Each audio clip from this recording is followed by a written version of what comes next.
tous.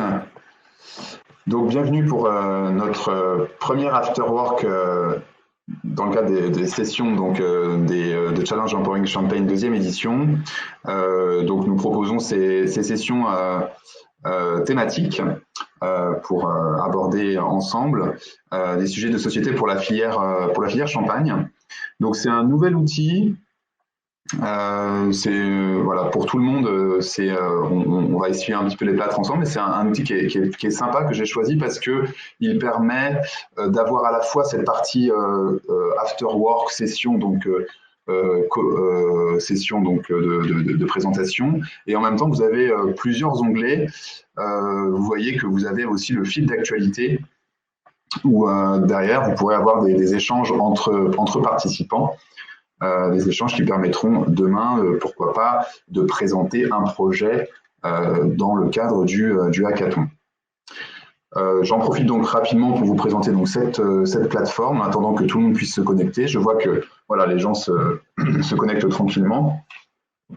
Bonjour à tous, je vois que vous avez tout de suite vu le chat. Alors, on est en mode workshop, ça veut dire que les gens tous se connectent avec le micro et la webcam fermée. Mais si jamais vous avez une question, n'hésitez pas à vous manifester. Merci à Gwen en support également, je vois qui est présente.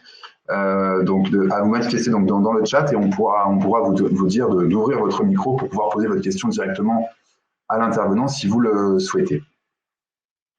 Donc ce soir, je vais laisser la parole donc à Philippe Aran, qui est donc le directeur de l'Agence du développement du tourisme donc de la Marne, qui intervient donc à la fois à deux titres pour l'ADT, mais également pour le No Tourisme Lab, et qui nous présentera donc tout de suite voilà sa vision aujourd'hui du contexte no touristique de la Champagne en particulier.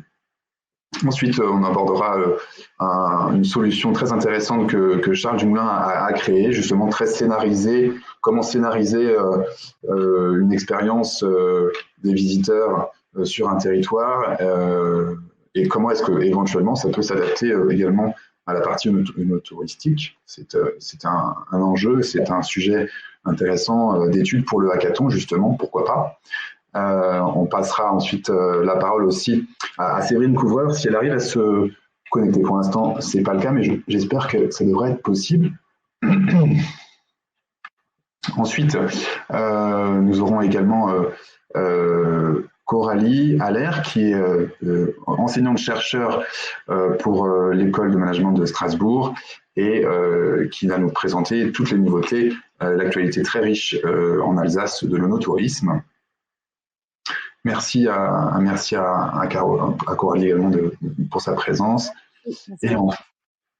Et enfin, Alexandrine, qui est conseillère en développement des offres no touristiques pour la Chambre d'agriculture, qui suit maintenant, qui a acquis une très grande expérience sur la partie développement des projets no touristiques, et qui va donner des conseils justement sur cette activité, comment se lancer, mais surtout aussi comment améliorer éventuellement les offres existantes.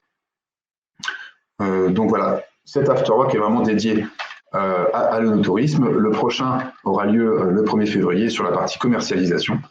Mais je vais tout de suite donc passer la parole donc à Philippe pour commencer cette soirée consacrée à l'onotourisme. Donc Philippe, merci à toi. Donc on s'est quitté il n'y a pas très longtemps parce que justement c'était le jury de l'onotourisme Lab. Absolument. Avec plein de projets très intéressants, et donc on a pu faire la sélection pour choisir ceux qui seront incubés, sachant que tous sont bienvenus pour rejoindre le hackathon et puis pour également présenter leurs projets et puis pourquoi pas concourir dans le hackathon. Mais en tout cas, voilà, la sélection a été faite pour ceux qui vont pouvoir bénéficier de ton accompagnement. Content de cet après-midi, de cette journée riche en échanges. Tout à fait, oui, c'est toujours intéressant de rencontrer, d'échanger avec des porteurs de projets innovants en matière de no tourisme, avec des profils très différents, des types de projets très différents. Donc, du coup, le choix n'est pas forcément simple. Mais voilà, c'est le rôle du jury aussi de se prononcer et de prendre des décisions. Mais oui. Merci Adrien de ta présence et puis de l'invitation pour aujourd'hui. Et comme je vais essayer de partager donc mon écran, et en fait, Voilà. comme le thème du webinaire était sur rendre le no-tourisme ludique, hein, donc c'est là-dessus que va porter mon intervention, avec comme il va y avoir ensuite des témoignages, des expériences dans ce domaine. Ce que je souhaitais plutôt faire, moi, c'était de dresser un peu le cadre de tout ça, c'est-à-dire que, notamment, essayer d'avoir bien à l'esprit que je dirais que le jeu en lui-même, c'est déjà une activité qui est en pleine expansion. Je ne vais pas vous abreuver de chiffres, mais déjà, rien que ces deux chiffres-là que je vous montre à l'écran, c'est une activité en constante aussi évolution depuis des années, puisque par exemple, en 2020, il y a eu plus 11% de ventes de jeux de société en France, et qu'on ne s'en rend pas forcément compte, mais chaque année, il y a plus de 1000 jeux nouveaux qui sont créés ou qui sortent plutôt en France. Et je pense que vous avez, par exemple, en faisant vos achats de Noël cette année, notamment remarqué le boom des coffrets d'escape game. On en trouve sur tous les thèmes.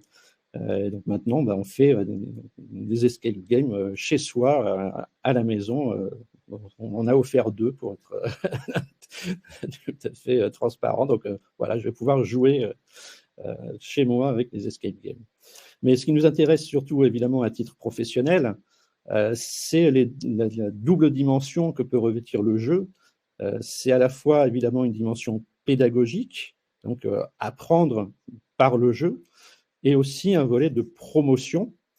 Et c'est ce qui fait que le jeu se différencie de l'animation. Hein, quand on accueille une exposition, un concert ou une course de chiens de traîneau, parce que ça existe, les courses de chiens de traîneau dans les caves, on n'est pas dans cette dimension-là de pédagogie et de promotion qu'il faut retrouver par ailleurs.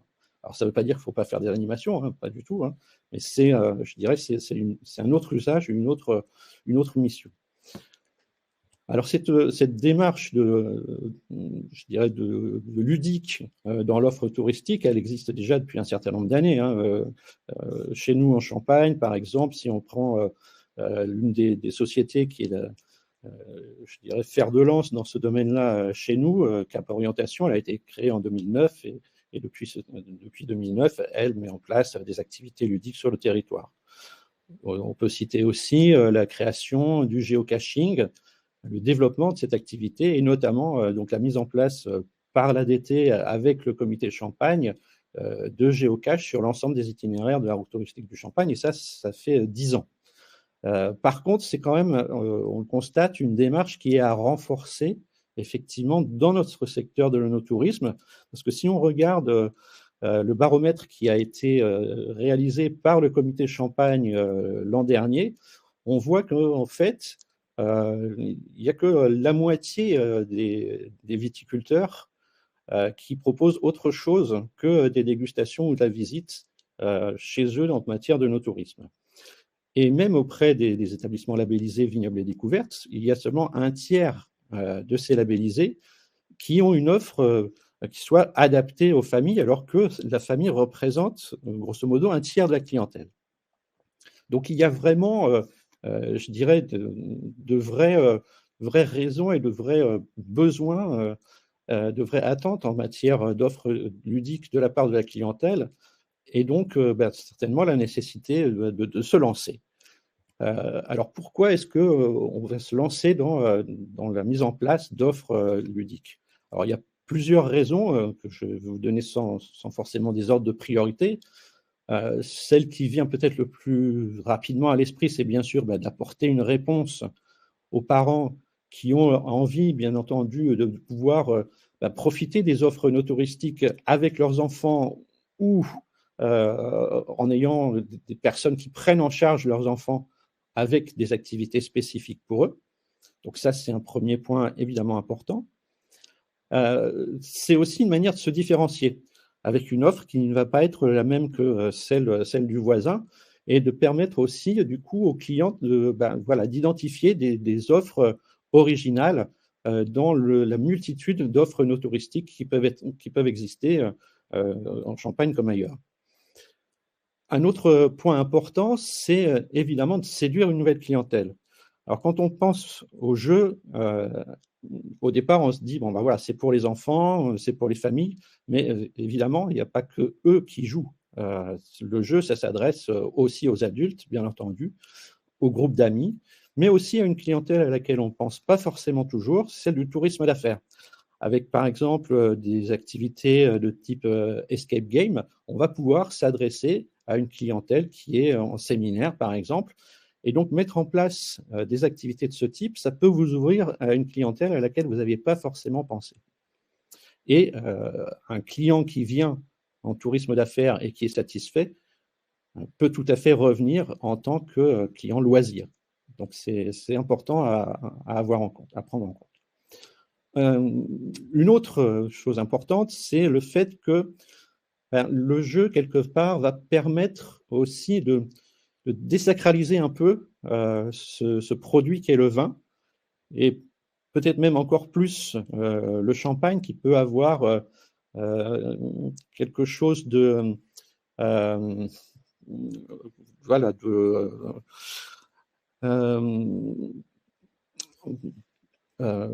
disons qu'il fait excusez-moi, je cherche mes mots. Il est un peu imposant, on va dire. Et donc, le fait de mettre en place des activités ludiques, ça va permettre de casser la glace et de montrer que c'est qu'est-ce que c'est que la réalité de ce produit qu'est le vin, qui est un produit évidemment, à la fois un produit culturel, mais c'est surtout un produit qui est produit par des producteurs, par des gens qui vont pouvoir prendre la parole, et puis qu'on va pouvoir aussi mettre en scène à travers du jeu. Et donc ça, c'est vraiment un moyen important de pouvoir faire descendre le vin de son piédestal quelque part. Et donc de pouvoir permettre aussi d'élargir la clientèle. Ça, c'est un autre point. Et c'est aussi, du coup, une nouvelle façon d'approcher le savoir-faire, le métier, de le montrer différemment et de le valoriser, du coup.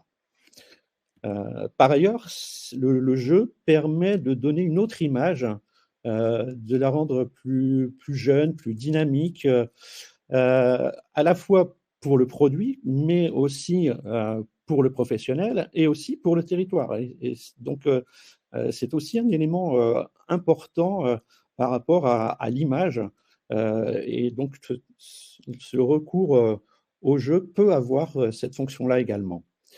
Ensuite, je dirais que, évidemment, quand on crée une offre ludique, une nouvelle offre, eh bien, l'intérêt, c'est aussi de donner une autre occasion de venir et de revenir à votre clientèle, je dirais, classique, traditionnelle, en plus du fait de séduire une nouvelle clientèle, comme on l'a vu il y a un instant. Donc, c'est aussi un élément important de ressusciter l'intérêt chez vos clients. Par ailleurs, je dirais que le fait de créer une offre ludique, ça permet également de mieux valoriser votre offre. C'est-à-dire, donc, quand on dit valoriser, c'est de donner une valeur supplémentaire. À travers une offre, je dirais, enrichie grâce à l'aspect ludique, eh bien, vous pouvez aussi vendre votre offre globalement plus cher. Et puis, bien sûr, le dernier point, qui n'est pas le plus négligeable, eh bien, c'est de se faire plaisir. Parce que le jeu a évidemment cette dimension à la fois pour le client, mais aussi pour le professionnel qui la met en place. Alors, Pour vous donner ensuite quelques exemples de ce qui peut exister aujourd'hui, il y a différents types de prestations. Donc, j'ai pris des exemples qui sont en Champagne, mais pas forcément seulement en Champagne. Alors déjà, il y a des offres qui sont spécifiquement dédiées, je dirais, aux enfants. Par exemple, ici dans les Pays de la Loire, je n'ai pas retrouvé le nom de l'établissement, mais ce qui était intéressant, c'était la mise à disposition pour les enfants de petits pressoirs, ce qui leur permettait du coup vraiment de comprendre et de pratiquer, donc de voir comment est-ce que se fait le pressurage des raisins. Par ailleurs, aussi, un autre exemple, là c'est en Alsace, chez Zeitzolf à Gerdwiller. Donc là, ce n'est pas uniquement pour les enfants, mais ça s'adresse aussi aux enfants. Ils avaient un jeu sur les matières des vins. Et donc, il s'agissait donc de plonger la main dans des compartiments ou dans des réceptacles, et on pouvait comme ça toucher les matières du vin, donc on touchait la craie, le cuir, etc. Et donc, c'était particulièrement, je dirais, intéressant, notamment pour un public jeune. Après, il y a tout ce qui est mise en place d'activités pour groupe et en extérieur. Alors, je reviens à Cap Orientation que je citais tout à l'heure. Par exemple, donc, ils ont mis en place Curiosité, par exemple à Auvillers. Donc là, c'est la mise en place de jeux de pistes qui permettent de découvrir d'une part le village, mais aussi le vignoble. Et puis, on finit donc par la rencontre avec un viticulteur qui donc explique le métier, la fabrication du vin, etc., etc. Un autre exemple que j'ai trouvé vraiment intéressant, c'est l'empreinte des fées. Donc ça, c'est un viticulteur, donc c'est le Champagne du Mont, qui est situé dans l'Aube. Ils font plein de prestations très originales, vraiment très bien conçues, par exemple autour de la truffe ou des visites nocturnes, etc. Et donc là, ils ont développé un escape game en réalité augmentée dans les vignes et qui, donc, vous voyez, est tout à fait adapté à la famille et aux enfants. Autre type de prestations proposées en équipe en extérieur, par exemple la société Atelier Nature qui a développé un produit qui s'appelle Enocaching. Donc là, on est vraiment sur du géocaching dans les vignes. Et on a aussi des prestations qui sont proposées plus en intérieur, avec, par exemple donc Ampélographe qui propose donc des livrets de découverte avec aussi tablettes, etc. Donc c'est particulièrement prévu là encore pour un public familial. Et puis d'autres types d'activités qui sont proposées en intérieur, où là on est plus sur de l'escape game. Par exemple, donc chez les Champagne Panier, avec un premier produit d'escape game, et puis un produit plus d'enquête policière qui s'appelle La Bouteille Disparue. Et un peu dans le même ordre d'idée, on a chez Julien Chopin, à Montelon, une murder party. Donc là, on est vraiment dans du jeu collectif à l'intérieur des caves et qui permet de découvrir et de parler à la fois de la prestation, du produit, dans un contexte très ludique et très, très différent de ce que l'on vit d'habitude. Et puis, je terminerai par deux prestataires avec lesquels, deux projets avec lesquels on travaille au sein de l'Œnotourisme Lab en termes de jeux. Donc, il y a Tonton Sommelier, donc c'est à la fois donc un jeu autour de la dégustation, mais donc de la découverte du vin avec des questions, mais c'est aussi donc une application et un blog sur lequel on trouve plein d'informations sur le no-tourisme, sur le vignoble, sur le terroir. Donc, on a vraiment cette complémentarité, je dirais, entre la découverte du vin et la découverte du territoire et cette notion no-touristique qui est évidemment importante pour nous. Et puis, un autre projet que l'on suit, c'est Aventure GPS. Donc là, vous avez un visuel qui est évidemment pas en situation no-touristique puisque c'est justement l'objet de l'accompagnement qu'on a avec eux, c'est de créer une version œnotouristique de leur jeu.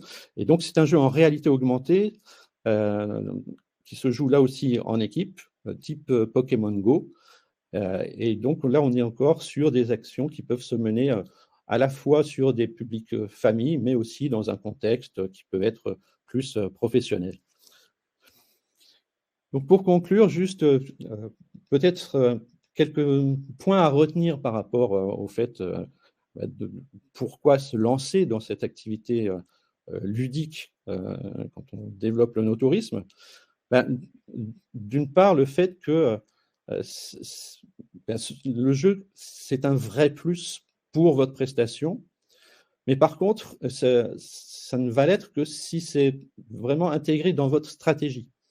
Ça ne doit pas être juste, voilà, c'est à la mode, donc je vais faire un jeu. Non, ça doit s'inscrire dans votre stratégie, ça doit être un outil au service de votre stratégie. Et du coup, ça veut dire que il faut que vous le pensiez, que vous le réfléchissiez en fonction de ce que vous êtes, en fonction de votre offre, en fonction de votre clientèle. Alors, ça peut être votre clientèle actuelle, mais c'est aussi éventuellement celle que vous espérez toucher en supplément, justement en mettant des offres de ce type en place. Et puis, du coup, on l'a vu à travers les exemples que j'ai donnés tout à l'heure. Alors, évidemment, ça peut être numérique, mais pas forcément. Ou pas seulement numérique.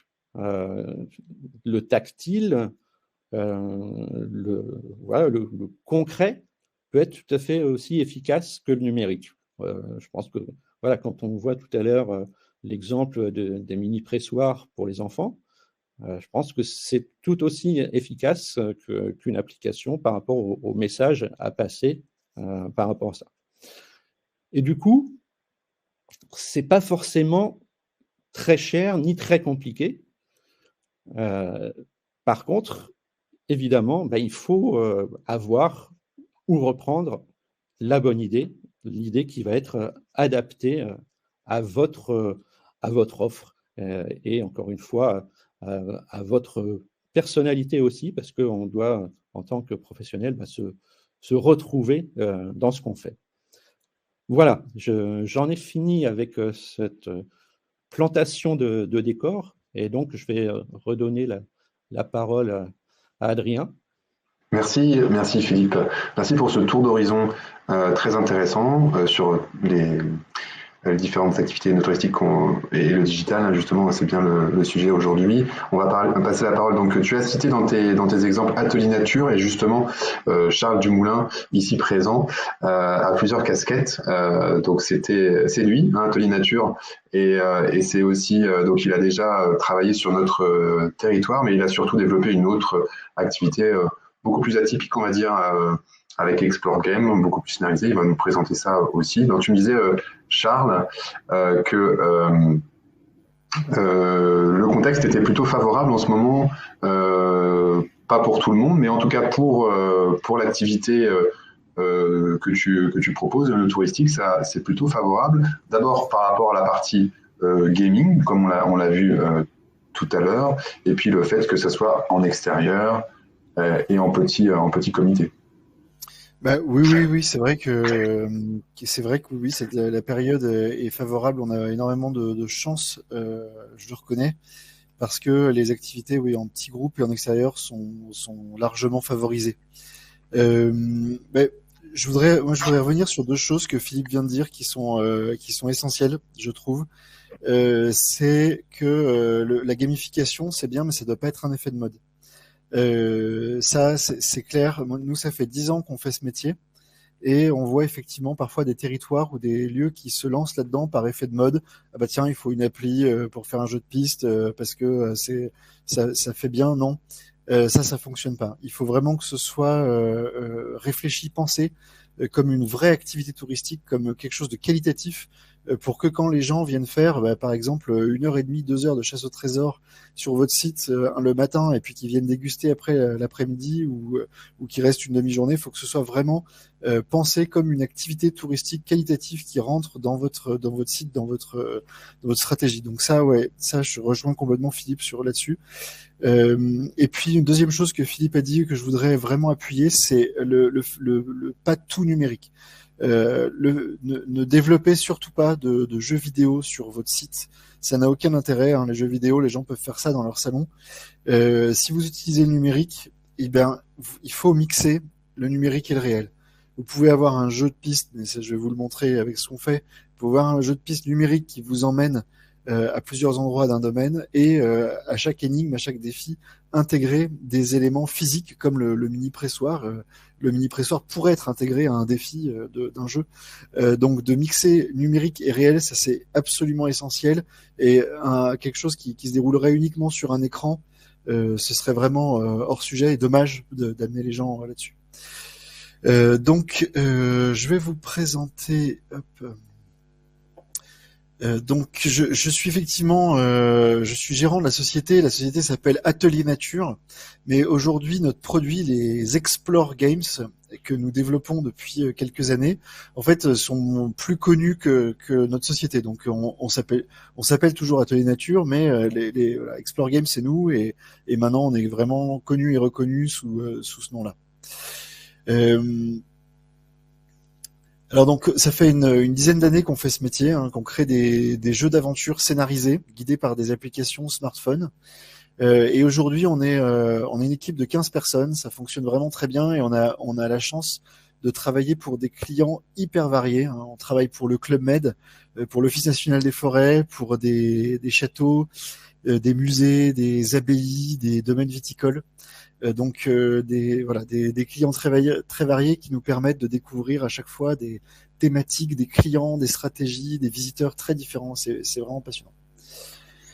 À la base donc d'Atelier Nature Explore Games, c'est Clément et moi. Alors Clément et moi, on est ingénieurs écologues de formation.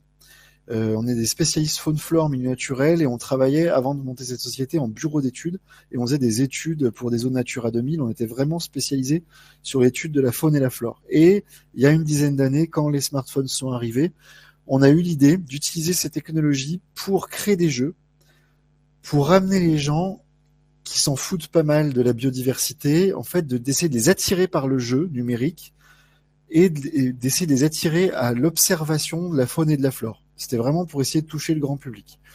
Donc voilà pourquoi on a créé la société Atelier Nature, c'est parti là-dessus. Et puis après, on a évolué de plus en plus sur la scénarisation. Ça va être un point essentiel de ce que je vous présente. Et c'est avancer sur la scénarisation qui nous a emmené à créer les Explore Games, qui aujourd'hui rencontrent un franc succès. Pourquoi on fait ce métier? Alors bien sûr pour faire du business, comme nous tous, faut gagner notre vie. On fait du business, mais le fondement de notre métier, c'est d'amener des bons souvenirs, des bons moments à vivre en famille, entre amis, en équipe, créer des bons souvenirs, créer des bons moments, voilà, et faire que à un moment donné où de nos vies à 100 à l'heure, où on est chacun sur notre smartphone, on est chacun dans notre quotidien à fond, et essayer de faire qu'à un moment donné, on se regroupe sur une chose, sur un scénario, sur un objectif, sur un jeu, et qu'on se retrouve tous dans ce même objectif de vivre ce jeu pour découvrir quelque chose, pour découvrir un patrimoine naturel, culturel, no touristique. Pourquoi aussi on fait ce métier? C'est aussi pour voilà, ce monsieur qui est tout seul dans le métro vide avec son masque, on va essayer de lui apporter quelque chose pour vivre ce qu'on appelle la micro-aventure. La micro-aventure, c'est un concept qui se développe beaucoup aussi en ce moment. C'est le concept de dire que pendant 1h30, 2 heures, 3 heures, une demi-journée, vous pouvez vivre une expérience très intense qui va se rapprocher du sentiment d'aventure. Le sentiment d'aventure, c'est quand vous sortez de votre espèce de zone de confort. Et voilà, j'ai pris l'exemple dont on parlait tout à l'heure. Philippe parlait du chien de traîneau, du canyoning, des escape games, du paintball. Voilà, l'espace de quelques heures, vous allez vivre une aventure avec de l'adrénaline. Bien sûr, tout ça est maîtrisé. Et même si vous n'êtes pas un grand professionnel du chien de traîneau ou du canyoning, vous allez quand même passer un bon moment, vous allez quand même vous amuser. Et donc, les Explore Games que nous développons s'inscrivent totalement dans la micro-aventure et dans cette mouvance-là. Alors, quelque chose, voilà, Pour sortir de la mode et rentrer dans quelque chose de vraiment pertinent au niveau touristique, c'est la scénarisation et c'est faire du visiteur le héros de sa visite. Pendant des années, on vous a dit il faut que le visiteur soit acteur de sa visite. Alors ça, c'est totalement dépassé, c'est totalement obsolète. Aujourd'hui, il faut que le visiteur soit pas que acteur de sa visite, mais carrément le héros de sa visite. Et ça, GoPro, la caméra GoPro, je vous mets cet exemple, ils l'ont vraiment très bien compris. Dans leur slogan, GoPro, ils vous disent « Be a hero », soyez un héros.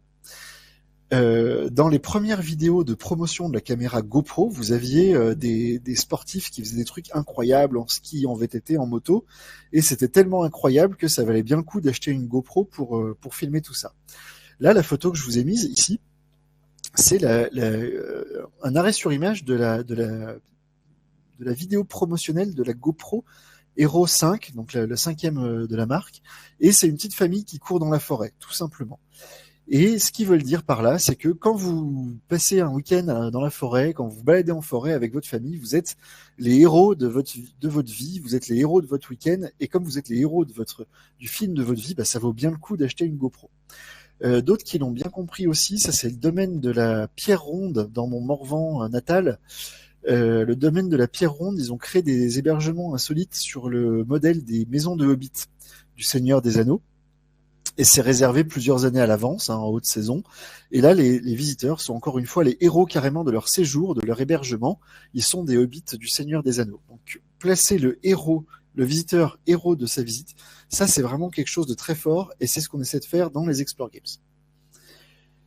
Alors, l'expérience vécue quand vous faites un Explore Games, c'est un mélange de parcours d'orientation, géocaching, vous allez devoir trouver des balises, des éléments qui sont cachés sur une balade ou dans un site, dans un parc.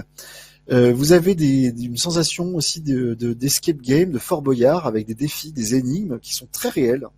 Et puis, vous êtes le héros de l'histoire, donc vous avez une partie jeu vidéo. Ça, c'est l'expérience vécue quand vous faites un Explore Game.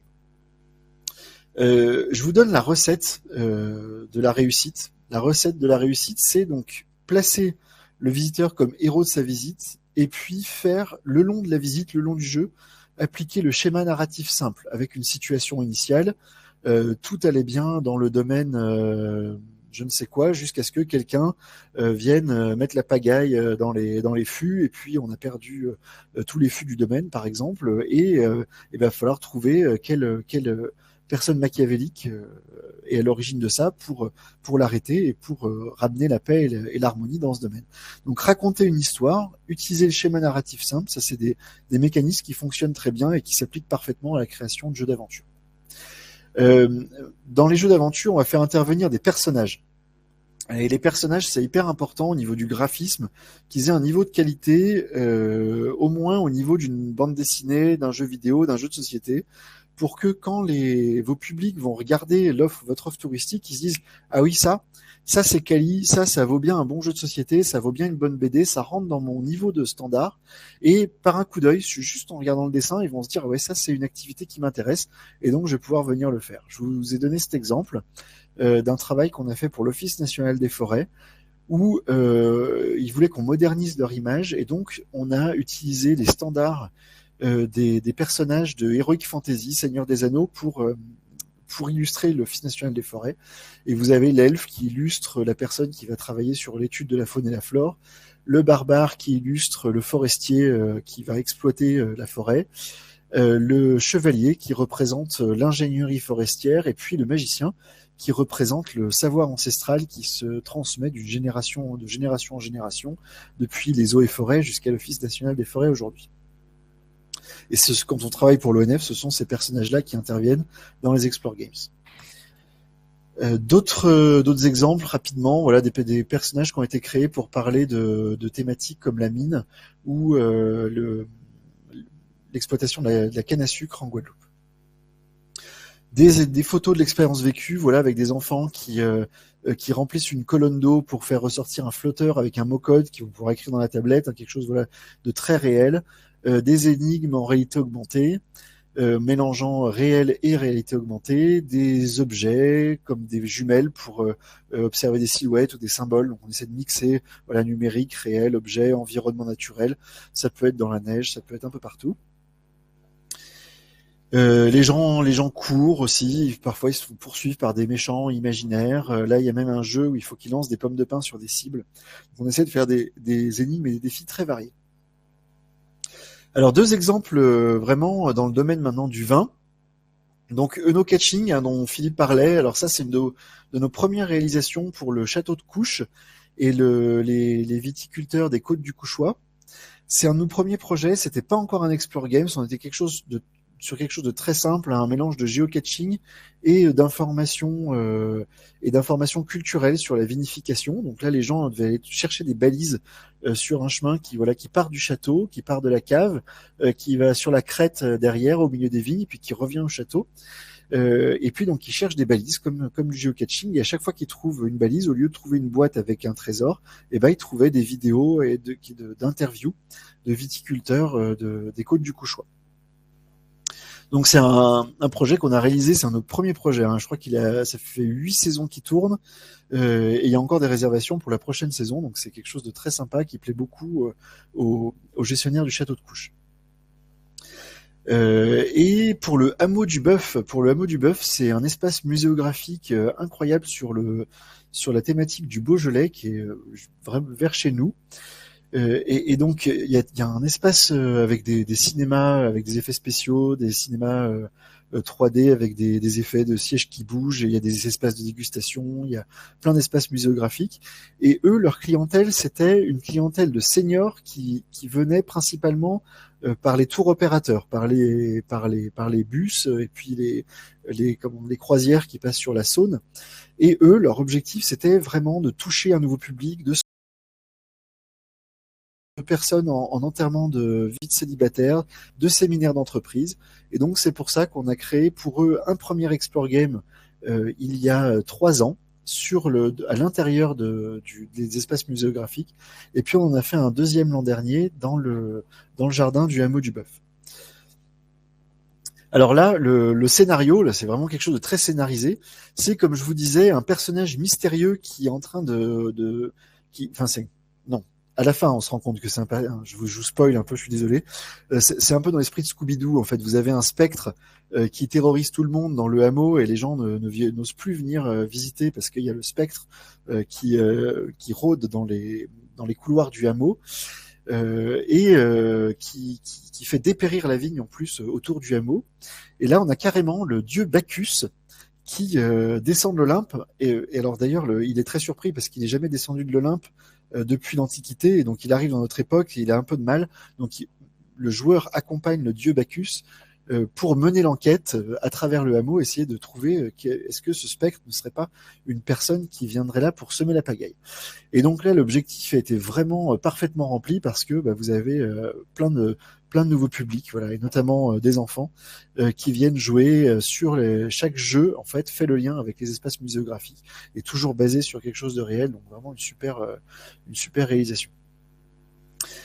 Et donc aujourd'hui, on est un concept qui est vraiment reconnu. Explore Games cartonne. On a des commentaires qui sont vraiment au top sur Google, sur TripAdvisor. Nos clients vendent les Explore Games autour de 15 et 20 euros par personne, donc à peu près le prix d'un escape game. Et à ce prix-là, les visiteurs trouvent que c'est génial.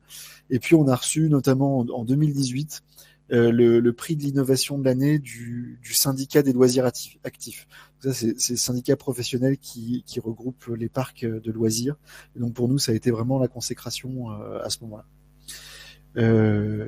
Aujourd'hui, des Explore Games, il y en a plus d'une centaine de parcours en France, et donc c'est aussi l'avantage de bénéficier d'un réseau avec une communauté de joueurs, et puis des Explore Games qui renvoient des joueurs d'un parcours à un autre.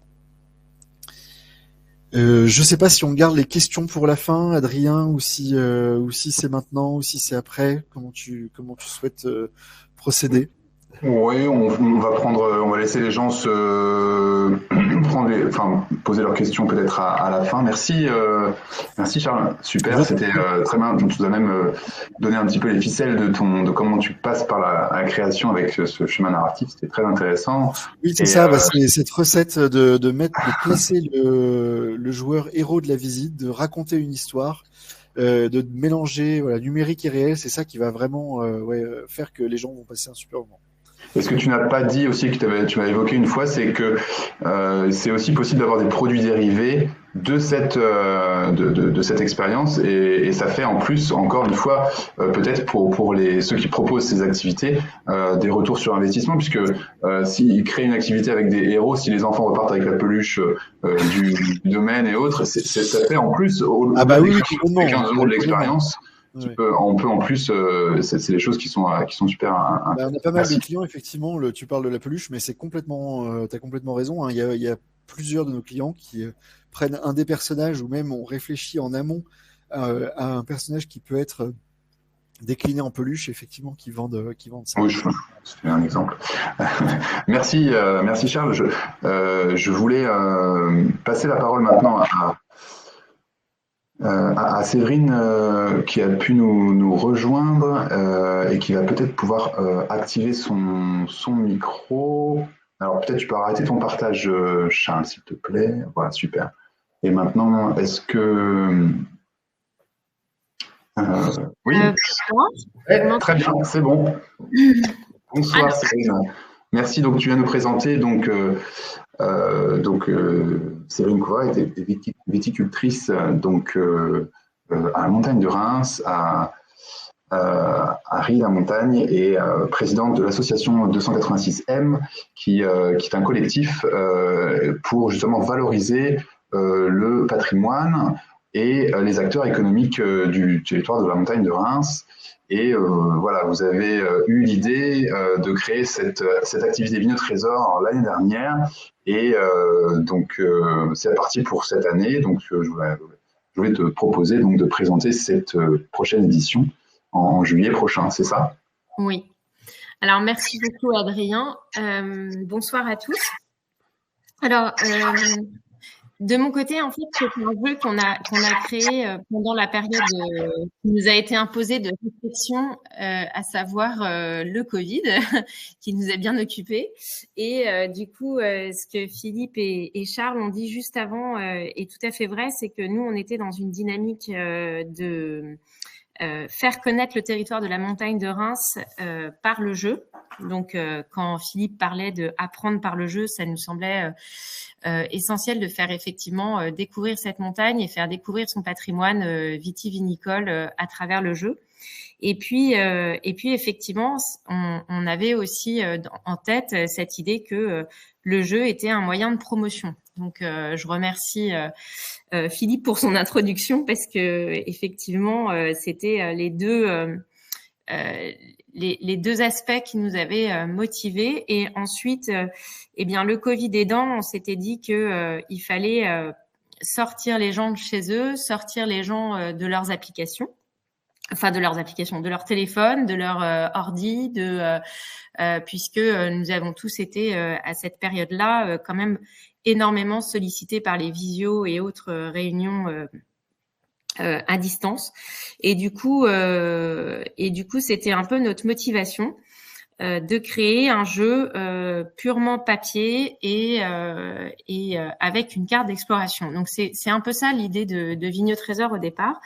Alors aujourd'hui, Adrien, oui, j'aimerais pouvoir vous donner rendez-vous en juillet prochain, mais en fait, ce jeu et là, Charles, en fait, juste avant moi, a expliqué pas mal de choses que nous ne connaissions pas en tant que simples membres d'associations voulant faire découvrir notre territoire. Mais on est obligé un peu de le retravailler, ce jeu. Et du coup, voilà pourquoi ce soir, je vous présenterai plutôt, je vais vous parler rapidement de ce qu'est Vignoles Trésor, et ensuite vous montrer un peu nos perspectives d'avenir, et pourquoi également on va participer sans doute au challenge pour essayer de voir comment on fait évoluer cette activité. Alors, comment ça se déroule? Voilà. Je sais pas, vous voyez bien l'écran ou pas? Oui, alors peut-être, il faut peut-être que tu te descendes la présentation, parce que là, tu es en PDF, tu partages ton écran en PDF, donc il faut que tu descendes le document. Alors, je l'ai descendu. Est-ce que là, vous le voyez ou pas? Est-ce que... Moi, je vois toujours la première page, c'est pour ça. Ah, alors... Au pire, je peux le partager. Ouais, je pense que c'est mieux. Partage-le parce que je pense que j'ai pas complètement la main. Voilà. Est-ce que c'est mieux? Vous le voyez là? Oui. C'est bon. Et moi, je vais arrêter mon partage. Voilà. Super. Donc, excusez-moi pour ce petit problème technique. Du coup, il faudrait juste la diapo 2. Tu peux monter l'univers. Parfait, oui.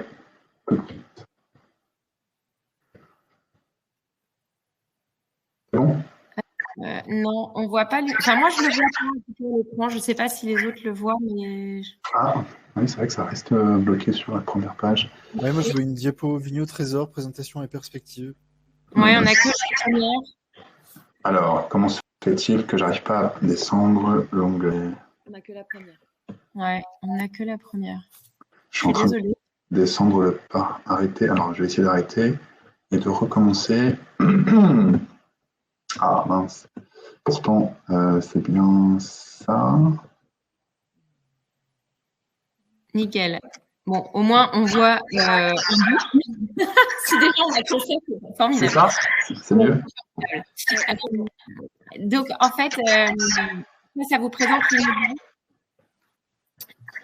Et donc, vous avez la carte avec l'ensemble des 9 boucles proposées aux visiteurs pour parcourir la montagne de Reims sous la forme d'une chasse au trésor. C'est très ambitieux, en fait, dans la mesure où le terrain du parc naturel régional de la montagne de Reims c'est très vaste, ça représente à peu près 35 000 m². Et chaque boucle représente à peu près 3-4 villages à parcourir qui ont des parcours entre 30 minutes et 40 minutes de découverte. Donc, on a lancé ça, on a créé ce jeu en 2 mois, je tiens à le dire, avec un prestataire qui s'appelle Randolande. Et il fonctionne donc avec cette carte. Vous voyez dans la petite photo qu'on a mise sur le côté avec la famille qui le fait, on a un petit livret de 80 pages qui rassemble l'ensemble des boucles avec l'ensemble des énigmes à résoudre pour pouvoir avancer dans le voilà. Alors, je veux bien que tu passes la diapo d'après. Donc, voilà. Donc, je reviens pas sur le fait que c'est une carte plus un livret. On peut se le procurer dans des OT, dans des offices de tourisme partenaires. Donc, il y a celui de Reims, celui d'Épernay, celui d'Auvillers et celui de Châtillon-sur-Marne. Ou en allant le commander sur vignotrésor.com et ensuite le récupérer dans les offices de tourisme. Le prix est à 5 €. Et en fait, on avait prévu sur une temporalité en 2 temps, c'est-à-dire qu'on peut faire toutes les boucles en 1 an et également on peut le faire sur un week-end lors de l'événement annuel qui devait avoir lieu sur le deuxième week-end de juillet. Il y avait un lot à gagner, c'était un Mathusalem et ce Mathusalem était mis en jeu à la fois lors de l'événement, mais aussi, il y en avait un par trimestre. Donc, à savoir, un mis en jeu le 1er octobre, un autre le 3 janvier, un autre le 1er avril et un autre le 1er juillet. Voilà. Pour pouvoir gagner ce lot, il fallait participer au tirage au sort et on a simplifié les choses, c'est-à-dire qu'on a dit qu'à partir du moment où les gens achetaient le livret dans les offices de tourisme, ils pouvaient déposer leur bulletin pour pouvoir participer au tirage au sort.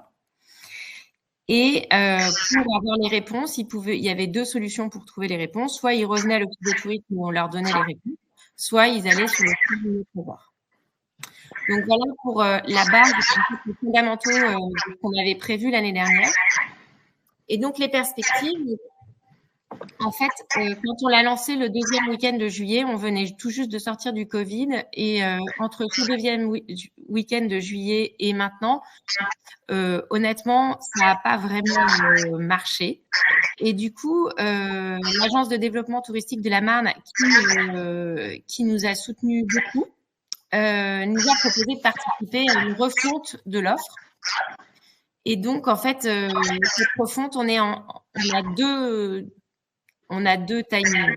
On a une première simplification qui est menée là sur l'année 2022 avec la version en vente actuellement et on est en train de repenser l'événement qu'on pourrait faire en juillet prochain. Et on a une deuxième perspective, c'est 2022-2023. Première perspective, garder et développer le format papier, mais en l'enrichissant avec les différentes communes qui sont sur le livret et aussi trouver des nouveaux canaux de distribution que peuvent être des magasins comme Nature et Découverte, la Cultura, enfin j'en passe. C'est pas pour faire de la pub, mais ça peut être des canaux de distribution et surtout pourquoi pas aussi les diffuser chez les maisons et les vignerons qui sont sur la montagne de Reims. Donc ça c'est un des axes et l'autre axe c'était d'associer ce jeu à un développement d'applications. Alors ça, on est en train aussi de travailler le sujet dans le cadre de la formation qui nous a été proposée. Et là, ça me permet de revenir à ce qui a été dit par Charles Dumoulin, qui est très intéressant quand il disait il faut absolument que aujourd'hui le visiteur soit acteur, mais encore plus qu'acteur, il faut qu'il soit le héros du jeu. Nous, c'est un peu sans doute la limite de ce qu'on a créé, et c'est sans doute aussi ce que permettrait une application complémentaire au format papier. C'est-à-dire qu'aujourd'hui, on a créé un univers. Donc, si on peut remontrer la carte du départ, Adrien, on a créé on a créé un univers avec des animaux mascottes. Je ne sais pas si vous les voyez, mais on a la salamandre, on a l'écureuil, on a le lièvre et on a la chouette chevêche, qui sont des animaux qu'on trouve sur la montagne de Reims. Chaque animal est un animal totem des boucles parcourues. Et en fait, il faut absolument qu'on pousse beaucoup plus loin cet univers un peu fantastique, et il faut qu'on aille plus loin aussi quand on parlait tout à l'heure de l'eau, enfin quand Charles parlait des peluches ou Adrien lui disait mais les gens peuvent acheter les peluches. Nous, il faudrait presque que pour les enfants, il y ait effectivement la possibilité de gagner quand on a fini un monde, par exemple la chouette ou le lièvre ou voilà, et que il y ait une sorte d'univers qui soit beaucoup plus poussé. Donc moi ce soir, là pour le coup, j'interviens plus dans les limites qu'on peut avoir quand on crée ce type de jeu, c'est-à-dire les limites qu'on peut rencontrer et les limites en fait finalement de l'adhésion du public. Voilà, on l'a créé vite et du coup je pense qu'on a des tas de choses à approfondir pour que ça puisse répondre aux attentes d'un public plus large, à la fois local mais aussi touristique. Et là c'est la deuxième limite qu'on a rencontrée, c'est que nous on l'a fait principalement en français et que il y a sans doute aussi une version anglaise à trouver.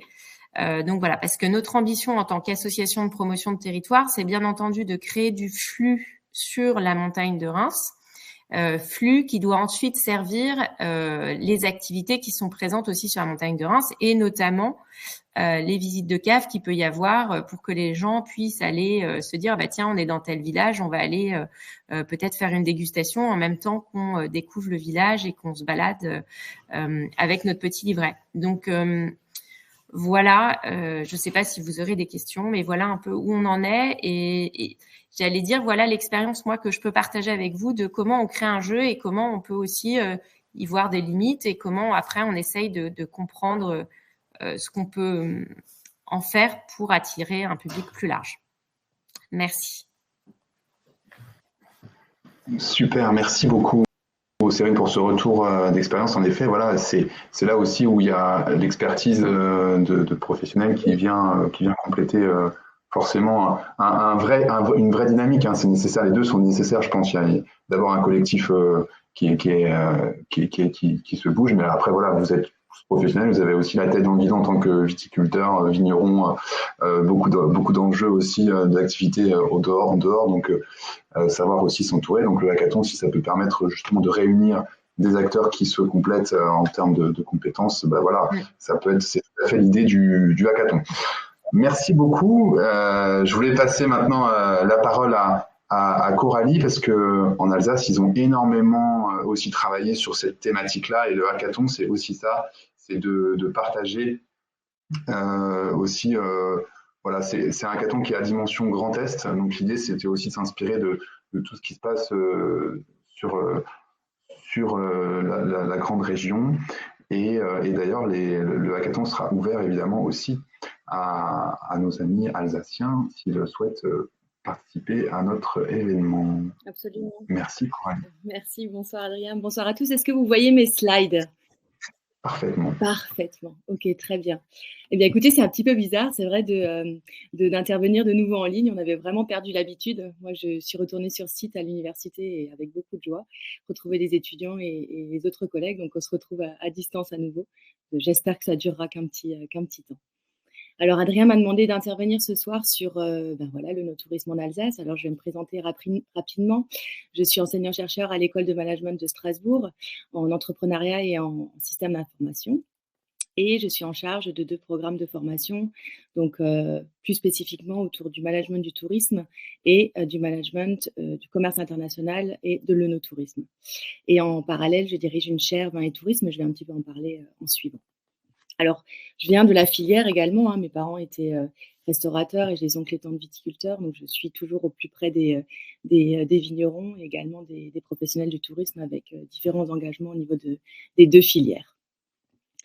Donc, ce qui est important, et c'est ce que je voulais mettre en avant en premier ce soir, c'est de voir un petit peu comment la filière, parce que c'est vraiment le terme que je pense qu'il est important d'employer, la filière œnotouristique se structure. Ça se structure dans différentes régions, en Champagne, bien sûr, chez vous. On voit les différents intervenants qui ont pu déjà prendre la parole ce soir. Ça se structure également dans d'autres régions, comme en Alsace. Et un exemple, en fait, de structuration de cette filière œnotouristique, c'est l'exemple d'un partenariat public-privé. Donc, ce partenariat public-privé se caractérise en fait par une chaire vin et tourisme. Alors, qu'est-ce que c'est qu'une chaire ? Une chaire, c'est en fait un dispositif de partenariat qui permet à des chercheurs universitaires de coopérer sur des projets innovants avec des entreprises et des organisations. Donc l'idée, cette chaire a été créée en 2017, donc j'ai lancé en 2017 en Alsace et maintenant à une dimension beaucoup plus grande au niveau régional voire national.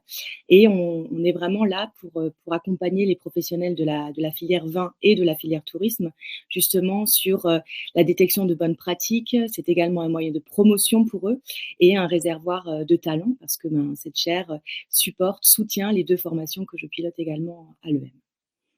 Donc, ce que je voulais dire également, c'est que c'est basé autour de 3 piliers importants que sont l'innovation, l'impact par rapport au monde professionnel et l'engagement.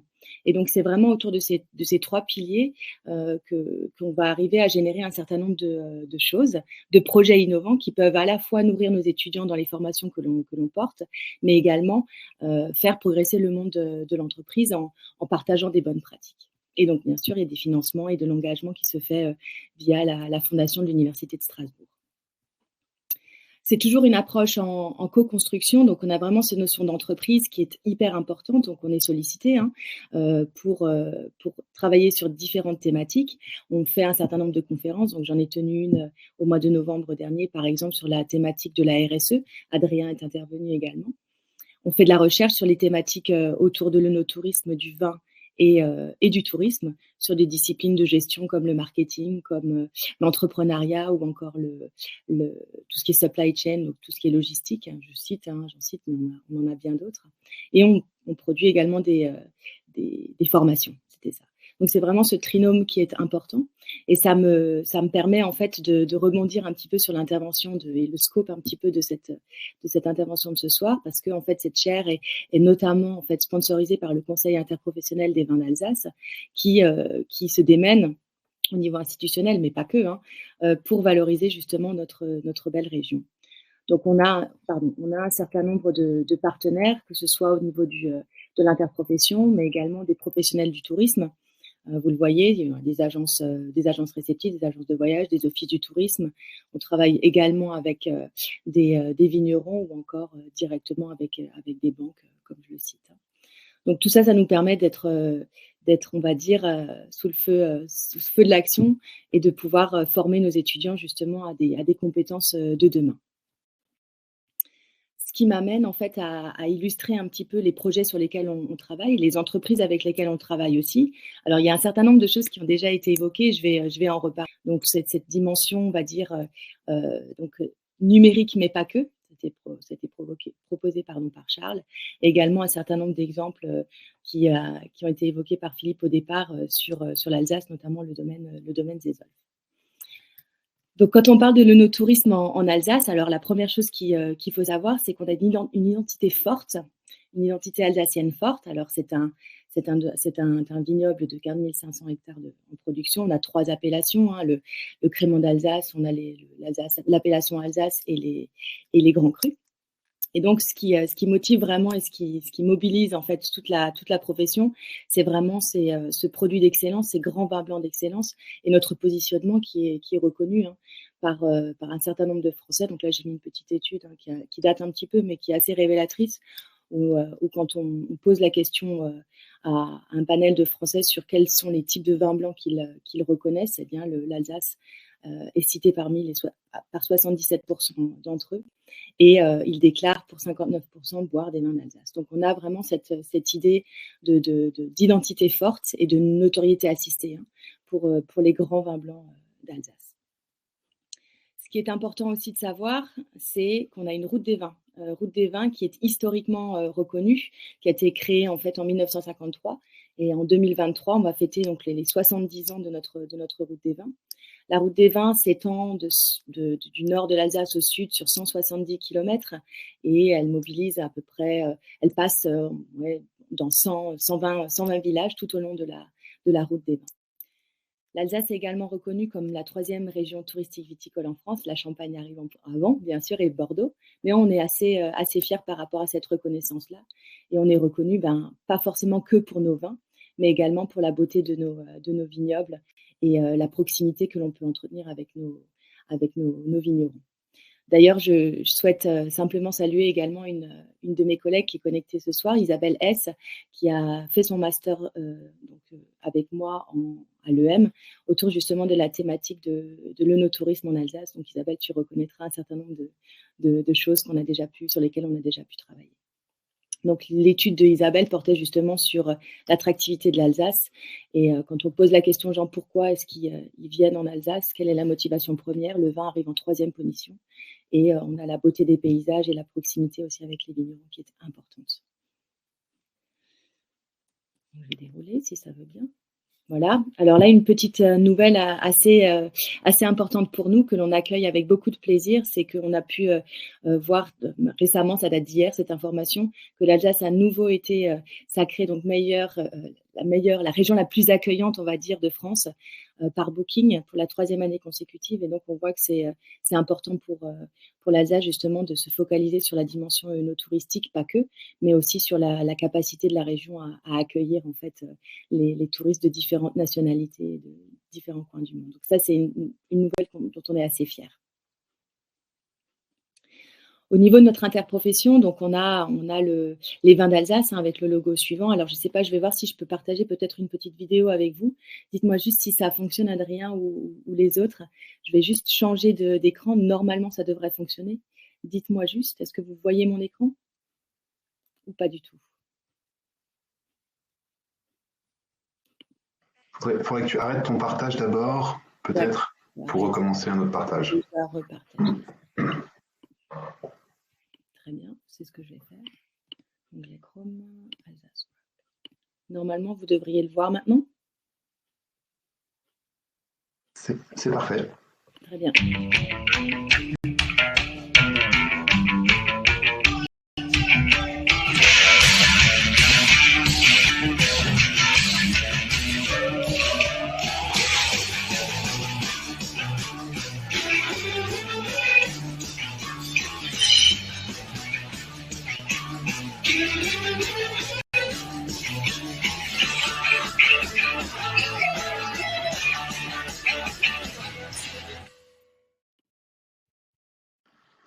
C'est rock'n'roll.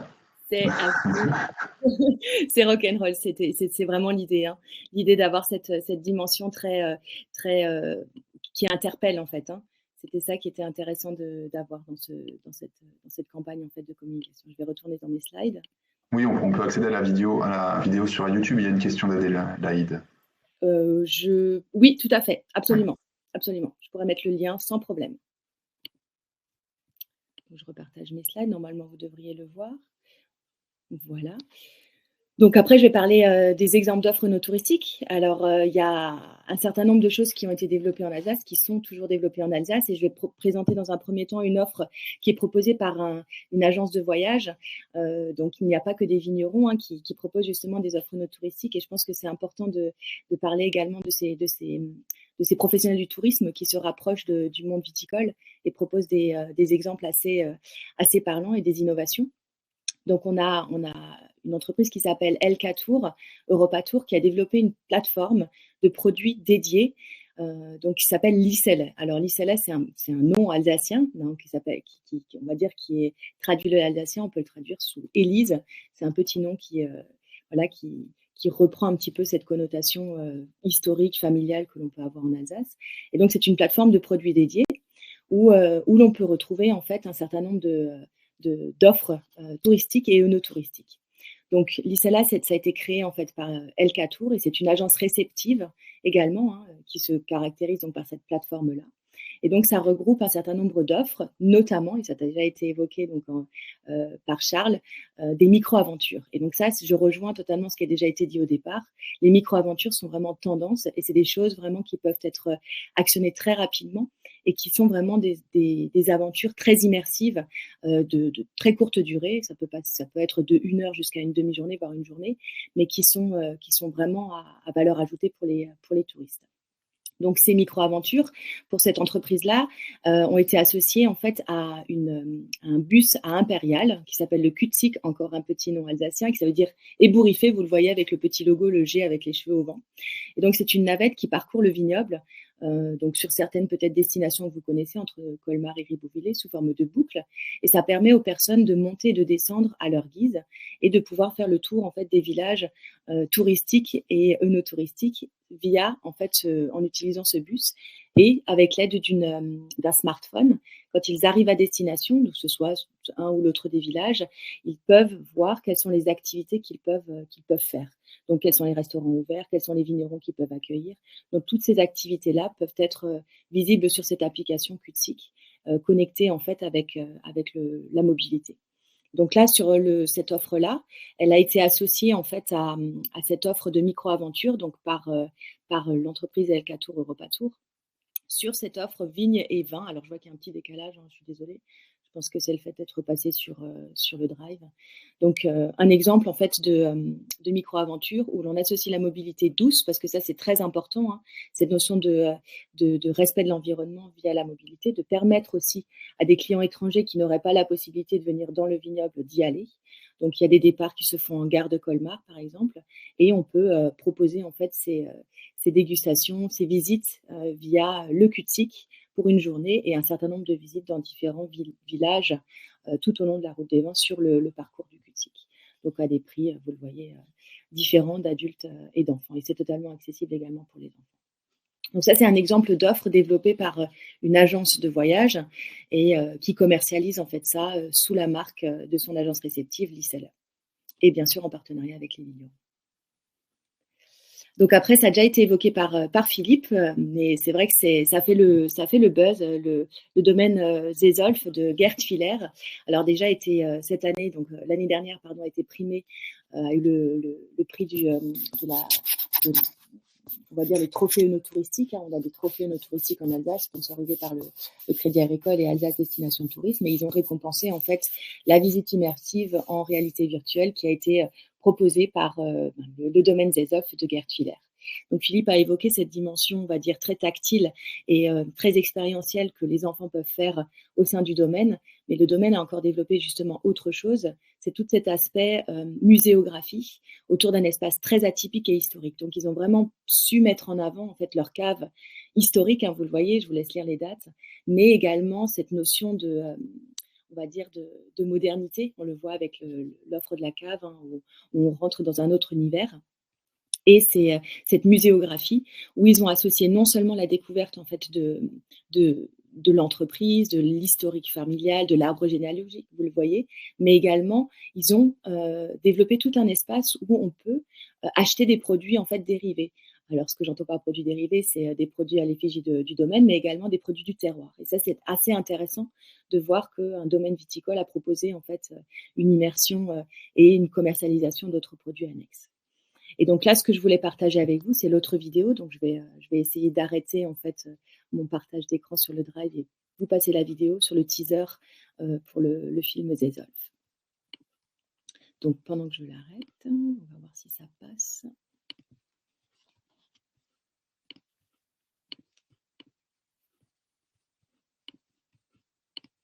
Je ne sais pas si ça va marcher. Oui, allons-y. Ça fait à peu près 250 ans que j'ai créé ce domaine. Et puisque vous êtes ici, je vais vous raconter son histoire. Well, it's been almost 250 years since I started this winery.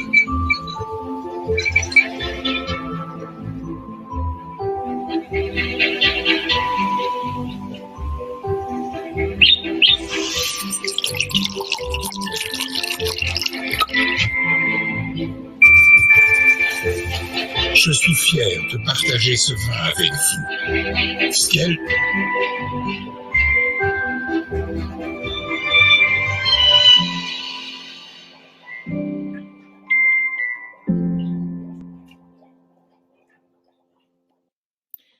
Donc, quand on arrive dans le domaine, ce qui est intéressant de voir, c'est toute cette visite qu'ils sont arrivés à mettre en place autour de l'historique familial. Et là, quand on est dans le chai, on voit les projections qui peuvent se faire sur les tonneaux à gauche, à droite. On est au milieu, on est au centre. On est vraiment en immersion totale. On a cette voix, en fait, qui est incarnée par le grand-père. Bon, c'est pas la vraie voix du grand-père, on est d'accord, mais qui donne ce volet très ancré dans l'histoire, la tradition, l'héritage, mais qui a ce côté très, très moderne et très dynamique et qui convient parfaitement à une offre familiale. Hein. Je sais que ça a été relevé par certains d'entre vous, mais je pense que c'est vraiment une offre qui correspond bien à l'ère du temps, je dirais. Je reviens sur les slides de présentation. Voilà. Après, on a eu une offre aussi qui est très intéressante, qui s'est développée pendant le confinement, donc avec le domaine Übermetz de Windfelder. Céline Metz, qui également fait partie de l'association des Divines d'Alsace, ce sont les femmes dans le vin, j'en fais partie également.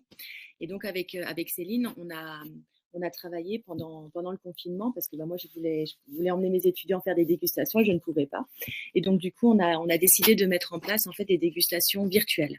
Et donc les étudiants étaient un petit peu les bêta testeurs de cette offre. Et donc Céline a repris le domaine familial il y a maintenant une dizaine d'années. Et donc ce qu'elle cherchait à faire, c'est essayer de dynamiser un petit peu son chai, sa cave et puis son œuvre. Du coup, elle a mis en place... Attention à ton micro, ne pas cacher ton micro. Oui, d'accord, pardon, je ne touche plus, je n'ai pas touché. C'est bon, du coup, ça va? Est-ce que oui, c'est bon. Très bien, merci Adrien. Et donc, du coup, c'est des rendez-vous qu'elle a appelés les rendez-vous, les fabuleux rendez-vous virtuels. Où là, en fait, le principe, peut-être que certains d'entre vous connaissent, c'est de proposer à la vente en fait un package qui inclut 3 à 6 bouteilles de vin et une livraison et également la possibilité de se connecter en fait à un lien Zoom qui va permettre en fait aux personnes à distance de se connecter à un moment T, de rencontrer la vigneronne, de faire une visite de la cave tout en ayant après des commentaires de dégustation sur un certain nombre de vins, soit 3, soit 6 vins. Donc, ça a été très apprécié par les étudiants, mais après, elle a également développé cette offre-là. Et donc, c'est vraiment cet instant privilégié, cette proximité que l'on peut avoir avec le vigneron en direct de la maison, si je puis dire. Grand succès pendant le confinement, mais l'offre est encore active actuellement et elle vend cette offre-là, notamment pour la fête des pères ou pour la Saint-Valentin ou pour Noël. Donc, on voit que c'est vraiment intéressant de voir cette dimension virtuelle qui a été intégrée à la dégustation. Ça se fait beaucoup dans les pays anglo-saxons, on appelle ça de virtual wine tasting. Aux États-Unis, en Australie, c'est des pratiques très très courantes. Encore peu exploitées, je trouve chez nous. Plus récemment, on a une cave coopérative qui s'appelle la cave coopérative de Bestheim, qui se trouve entre, on va dire, Sélestat et Colmar, en plein centre de l'Alsace, qui a développé une offre immersive, encore une fois, mais je dirais un peu plus immersive, qui allie à la fois les sensations, les émotions et donc l'immersion, c'est ce qu'ils disent. Et donc Bestheim travaille non seulement sur une offre, on va dire, je dirais plus classique, avec des visites assez classiques de la cave, ou alors des immersions directement dans le vignoble avec des marches gourmandes. Mais là, plus récemment, en fait, ils ont développé une offre à réalité virtuelle via justement l'usage de casques à réalité virtuelle. Alors, qu'est-ce que ça implique? Ça implique justement aux personnes qui viennent sur site d'avoir la possibilité de vivre en fait la vie des vignerons de Bestheim. Et ça partage en fait à la fois l'histoire du domaine via le casque, donc comment se passait en fait, comment la cave a été créée, comment se passaient en fait les vendanges à l'époque, mais aussi le travail de la vigne tout au long des saisons, donc du printemps à l'été, et on voit bien vraiment cette évolution-là, et après la vinification en cuverie. Donc ça passe vraiment par l'objectif ici vraiment éducatif, où on est sur de la transmission et du partage qui sont vraiment au cœur de l'expérience. Et donc ils sont vraiment sur cette offre très immersive, et aussi qui peut impliquer à la fois en fait des adultes, mais tout autant des enfants. Alors je vais terminer en fait mes propos en parlant un petit peu de l'œnotourisme de demain, et ça va reprendre certains propos qui ont déjà été évoqués précédemment. La première chose que je souhaiterais dire, c'est vraiment l'expérientiel. Ça va faire écho un petit peu et résonner pour Isabelle S, ma collègue. Et donc c'est quelque chose sur lequel on a beaucoup travaillé. Et ce qu'on recommande, c'est vraiment essayer de mettre en place un certain nombre de choses, mais tout au long du parcours client. Qu'est-ce que ça veut dire? Ça veut dire que non seulement pendant l'expérience, c'est-à-dire une fois que le touriste est sur site, dans le domaine, dans la région, mais ça commence bien avant, c'est-à-dire susciter l'intérêt, essayer de mettre en place des actions de teasing, on dit ça. Donc c'est vraiment les choses, utiliser le digital pour emmener la personne sur site, et après pouvoir cultiver le souvenir. Donc l'idée, c'est vraiment d'essayer de surprendre, d'être créatif, authentique et sincère. Et ça passe, et ça a été dit par Charles, par le storytelling. C'est essayer vraiment de faire savoir le savoir-faire et l'originalité qu'il peut y avoir dans le domaine, et comment est-ce qu'on peut mettre en avant cette originalité.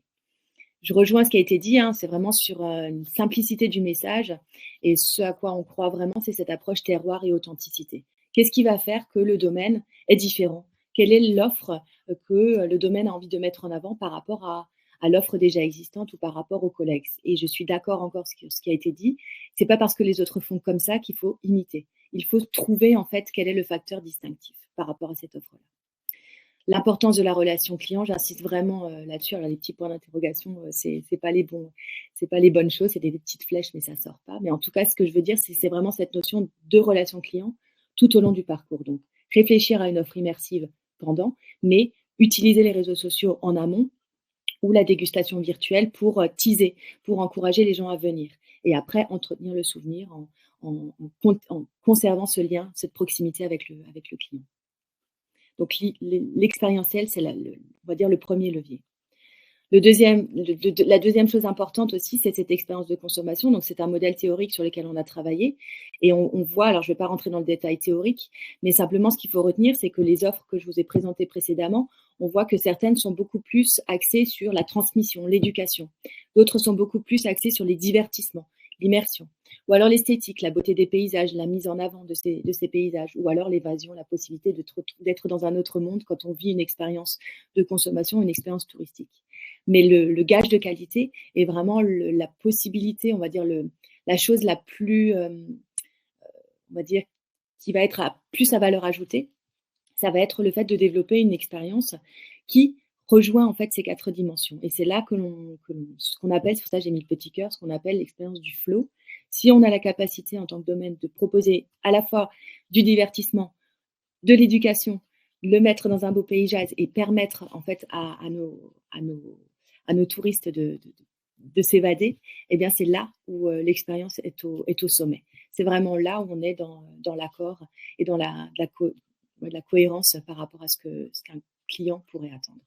Donc toute expérience à développer devrait en fait couvrir ces 4 dimensions. C'est un modèle théorique qu'on utilise en marketing expérientiel sur Payne et Gilmore, je l'ai mis en bas de toute façon. Alors, ça a été évoqué aussi, et donc il y a un terme pour ça. Aujourd'hui, structurer une offre, c'est important, mais la structurer autour de cette dimension phygitale. Alors, qu'est-ce que c'est que le phygital? Vous l'avez dit, c'est non seulement parler du digital, mais également du physique. Une offre œnotouristique doit être structurée autour d'une dimension physique, proposée, peut-être des jeux papier, comme ça a été évoqué, ou une visite des vignes, mais y ajouter une dimension digitale. Et c'est un terme, pareil, qu'on explore en ce moment en recherche en sciences de gestion, donc c'est le phygital. C'est mettre le numérique au centre, à la portée de toutes les activités œnotouristiques, capter les visiteurs par une approche ludique, on en a parlé, et utiliser la réalité augmentée ou virtuelle pour améliorer l'expérience client. Mais ça passe également par une complémentarité dans l'offre et une possibilité vraiment de proposer toujours notre proximité avec nos vignerons, cette relation en fait humaine qui est toujours très importante dans le partage d'une expérience œnotouristique. Donc ça, c'est un terme qui est aussi important et c'est ça l'œnotourisme de demain, le phygital. Les besoins, je fais une petite erreur, mais les besoins de formation et de professionnalisation. Alors, moi, je considère que l'œnotourisme, pour une grande majorité encore d'entre nous, est un nouveau métier et il est important de développer des compétences nouvelles et de se former et d'être accompagné. Et il y a un vrai travail de fond qui doit s'opérer encore autour de ça. On a travaillé au sein de la chaire Vin et Tourisme sur un programme européen Erasmus qui s'appelle Invino Expertise et qui implique, comme vous le voyez, un certain nombre de fonds au niveau européen qui nous a permis en fait de faire un état des lieux des besoins de formation sur 5 différents pays et de développer un outil en ligne accessible pour les demandeurs d'emploi, mais pas que, pour d'autres personnes et aussi les vignerons, pour se former justement à ces nouvelles tendances en œnotourisme. Qu'est-ce qui est sorti? Eh bien, au niveau du benchmark qu'on a pu faire, eh bien, c'est toute cette notion de commercialisation, de marketing, de l'importance de la digitalisation, mais également de la maîtrise des langues. Et donc ça, c'est des choses hyper importantes et à ne pas négliger. Et donc, ce que je veux vous dire là par rapport à ça, c'est vraiment que c'est pas juste une tendance, l'œnotourisme. On est vraiment sur le besoin de professionnalisation et le développement de compétences. Et c'est une problématique qui est qui va au-delà de nos territoires respectifs en France, mais qui vraiment implique d'autres pays au niveau européen. Et je m'en réjouis. Et donc, il y a aussi également des choses qui sont importantes à faire. C'est plus de coordination et de cohérence au niveau des offres de formation. Donc, on y travaille en Alsace et au niveau Grand Est. On essaye d'avoir de la cohérence entre justement les formations initiales qui peuvent exister du bac jusqu'à bac plus 5, qu'elles soient proposées en apprentissage ou tout au long de la vie en formation continue. Et je pense que on devrait œuvrer beaucoup plus justement à cette cohérence pour qu'on puisse avoir peut-être une clé d'entrée commune où, quand on a un étudiant ou un professionnel qui souhaite se former, qui puisse se connecter à une seule plateforme et voir toute l'offre de formation existante. Donc ça, c'est mon vœu pieux, je dirais, et on y travaille également avec le pôle œnotouristique et Atout France au niveau national. Je terminerai par un autre point qui est important, c'est la capacité de résilience. On en a beaucoup parlé pendant le confinement, mais je pense que c'est toujours et encore d'actualité. Ce sera notre futur. Et là, je vais employer un mot un petit peu théorique, mais qui va faire sens quand je vais l'expliquer. On voit qu'en fait, les changements qui s'opèrent au niveau de la filière en Alsace et ailleurs sont souvent portés par des entrepreneurs. Et moi, j'appelle ça des vignerons entrepreneurs, que ce soit des hommes ou des femmes, qui sont très effectuels, c'est-à-dire qu'ils mettent en action les choses, qu'ils testent les choses. C'est cette notion de test and learn. En fait, ces vignerons entrepreneurs effectuels, ce vigneron entrepreneur effectuel, il est en capacité d'intégrer les bons réseaux, de créer des relations entre des environnements professionnels qui sont a priori complètement déconnectés, et surtout de faire vraiment confiance à son intuition pour justement essayer d'avancer et d'être en lien avec les tendances à suivre.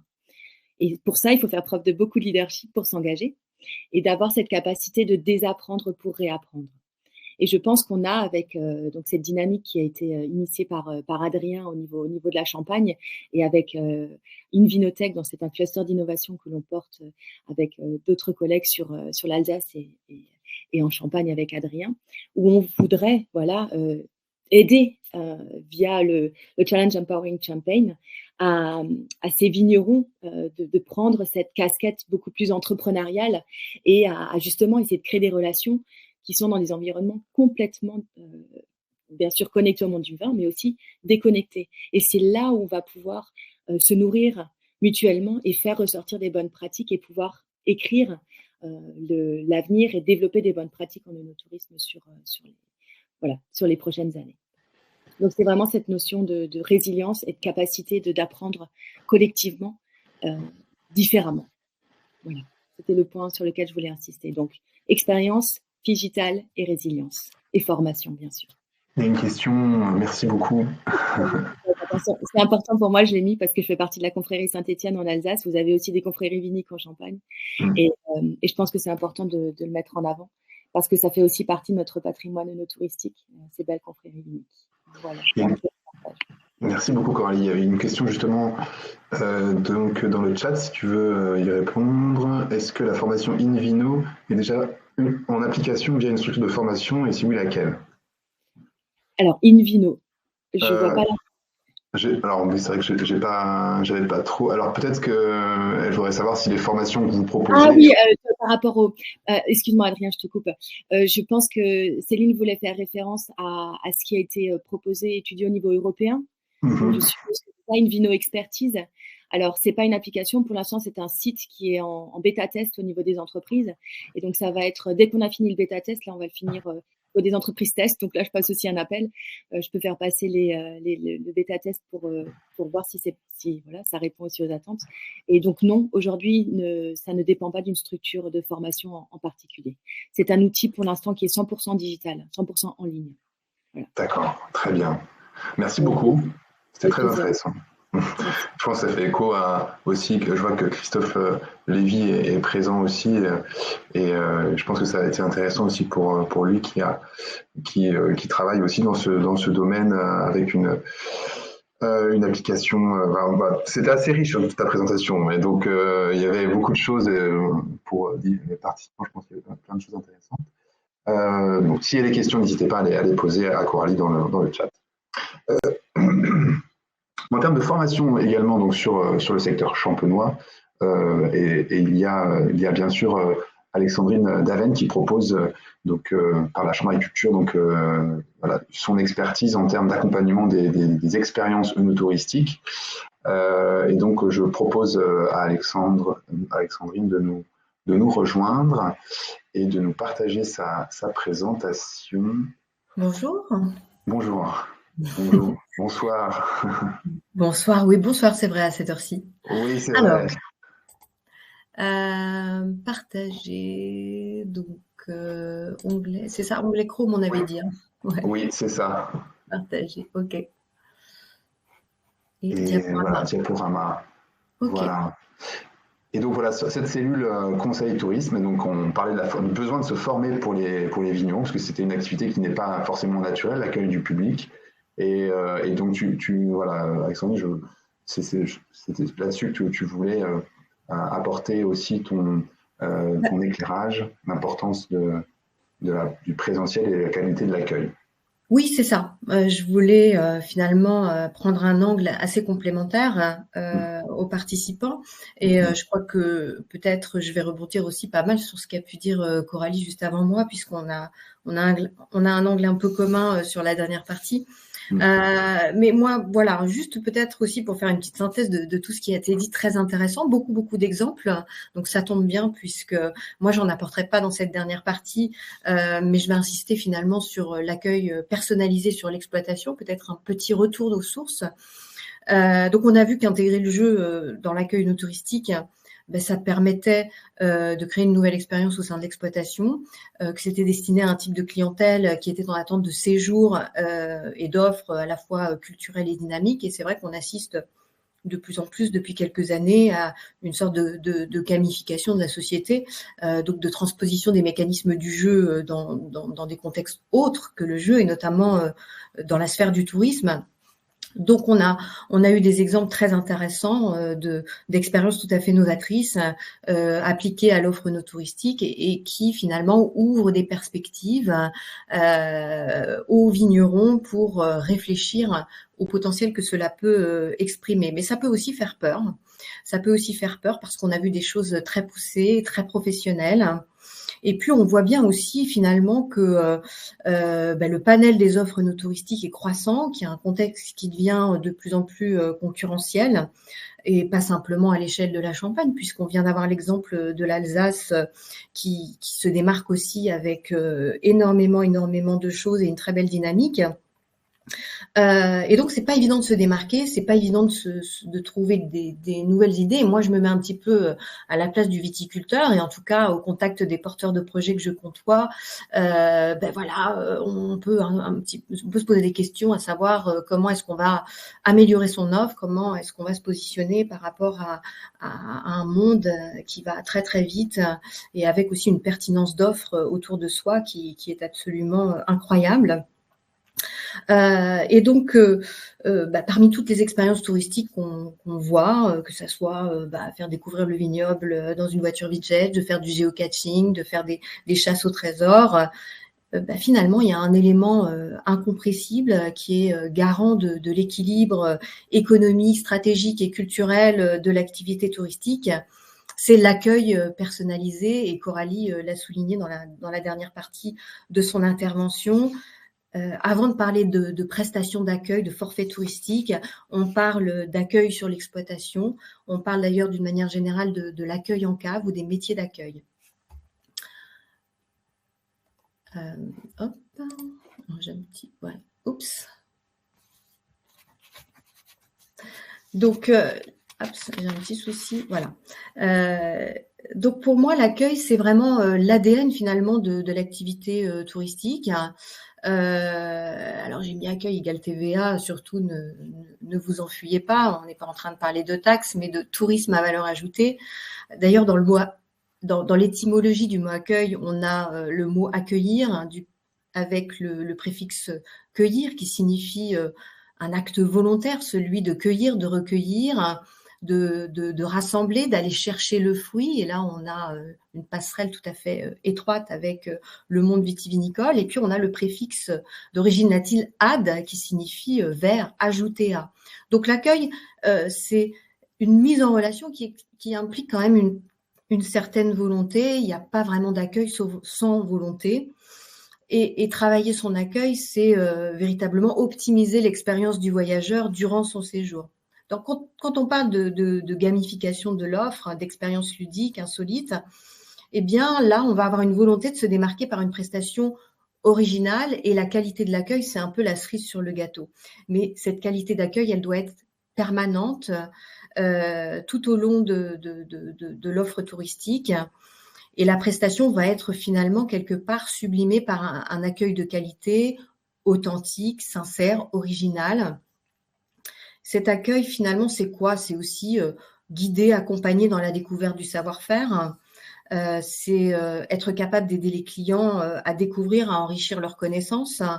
Et puis, tout au long du parcours, que ce soit par le jeu, que ce soit par le participatif, on va essayer de décupler les sensations et d'offrir des nouveaux outils de transmission de la culture viticole qui va rendre l'expérience mémorable, car Coralie l'a bien dit tout à l'heure, fabriquer du souvenir, c'est un petit peu ça le challenge, et la gamification du tourisme va décupler un peu tout ça. Parmi l'ensemble des activités que le voyageur pratiquait, il y a des expériences qui vont être évidemment plus mémorables que d'autres. Et il va falloir l'enrichir notamment par les outils digitaux et grâce au développement de la relation client. C'est ce que Coralie appelait tout à l'heure le phygital, quelque part, l'accueil personnalisé et le digital. Donc moi, j'avais envie d'insister un petit peu sur cette partie-là. Parce que l'accueil, il va être véritablement délivré au service de la stratégie d'entreprise en jouant un rôle majeur à condition qu'il soit aussi travaillé pour délivrer la prestation la plus expérientielle possible et la plus qualitative possible. Et puis d'ailleurs, l'accueil, il est subjectif, il est assez personnel. Tout le monde n'a pas la même façon d'accueillir. Tous les visiteurs n'ont pas le même ressenti sur la qualité de l'accueil.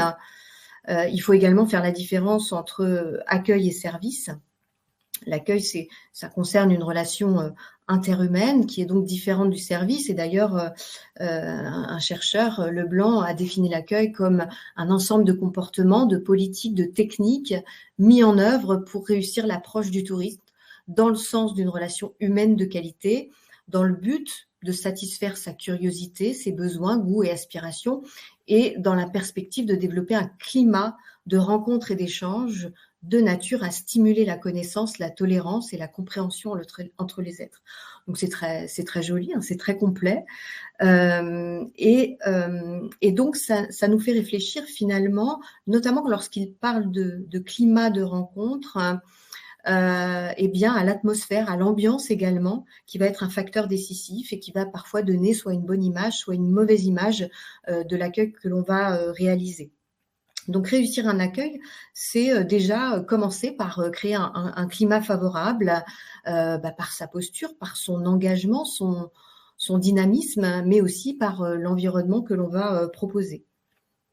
Donc on peut considérer que l'accueil, c'est pas un produit, un lieu ou un service, mais plutôt un processus dynamique qui, au même titre que la qualité du service ou du lieu, est une composante essentielle du produit touristique.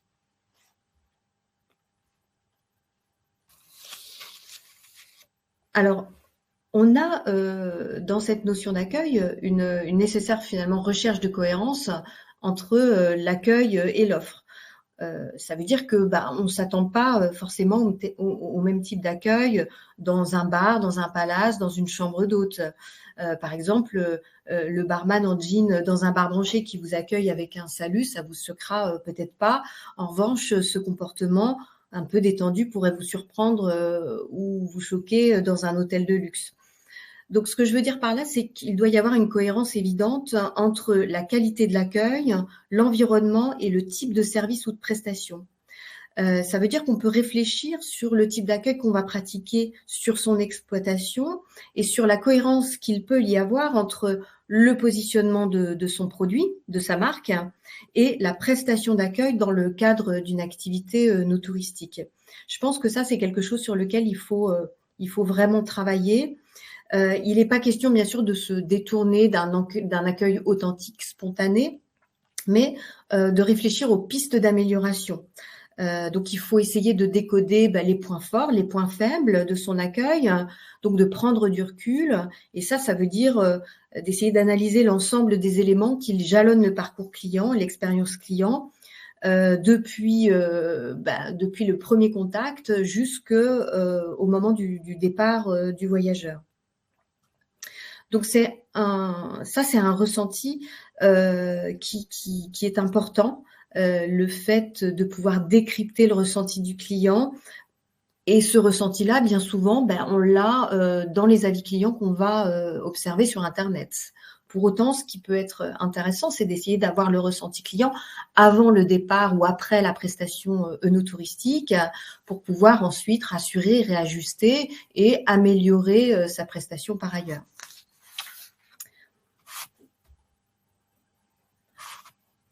Donc, il y a 4 étapes qu'on peut considérer comme étapes essentielles pour réussir l'accueil. Créer un climat favorable, faire vivre des sensations nouvelles, surprendre et dépasser les attentes et partager son savoir. Donc, la question qu'on peut se poser, c'est que finalement, l'accueil mémorable, celui qui laisse un souvenir impérissable, est-ce qu'il est à la portée de tout le monde ? Finalement, on peut dire qu'il est à la portée de ceux qui ont véritablement envie d'opérer un accueil sur le mode de la passion. C'est un peu finalement comme faire du vin. Le partage du savoir-faire inclut la passion de celui qui fait le produit, qui produit le vin, qui sera ensuite partagé. Créer un climat favorable, on l'a dit, c'est aussi un travail de chaque instant et aussi une affaire de communication pour créer des conditions propices aux émotions positives, aux sensations positives. Donc, ça combine l'environnement de l'accueil dans lequel l'offre est exercée, et donc essayer de percevoir les irritants éventuellement, peut-être un endroit un peu trop froid, un peu trop sombre, ou alors des odeurs qui peuvent perturber les sens, parfois un accueil un peu expéditif parce qu'on est fatigué, voilà, c'est la fin de la semaine. Et finalement, eh bien, le client va ressortir de cette expérience avec une sorte de puzzle à l'esprit, constitué par plusieurs pièces qui vont représenter des images, des impressions, des sensations. Donc tout ce qui va constituer un facteur d'influence de la sphère émotionnelle est véritablement à prendre en considération. Alors parfois, on n'est pas toujours capable de faire cette auto-analyse, d'avoir cette autocritique. C'est pour ça qu'on peut éventuellement se faire accompagner ou bien solliciter ses clients pour avis, mais aussi peut-être des amis, de la famille, pour avoir ce regard extérieur.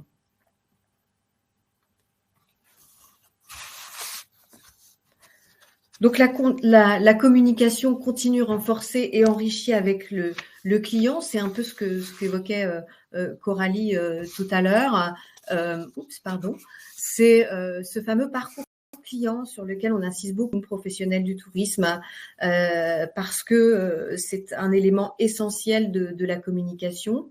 On a vu que l'accueil était une démarche volontaire basée sur l'émotion, mais qu'au-delà de l'acte d'accueil, eh bien le produit touristique, l'offre no touristique, fait l'objet d'un certain nombre d'interactions en amont du séjour, dans la phase de préparation, pendant le séjour, lorsque évidemment le client arrive sur l'exploitation et qu'il profite de son séjour ou de la prestation œnotouristique, et puis après le séjour, quand il rentre chez lui, avec ses émotions, ses impressions, ses souvenirs, et qu'il va ensuite les partager via des outils digitaux ou bien sûr par le bouche à oreille. Donc c'est ce qu'on appelle la relation client, le marketing relationnel, ce que je qualifierais aussi d'engagement client, qui est à la fois source parfois de satisfaction, bien sûr, mais parfois aussi d'insatisfaction. Donc, ce parcours client, il est digitalisé, il y a différents points de contact et en général, le premier point de contact commence sur Internet lors de la préparation du séjour.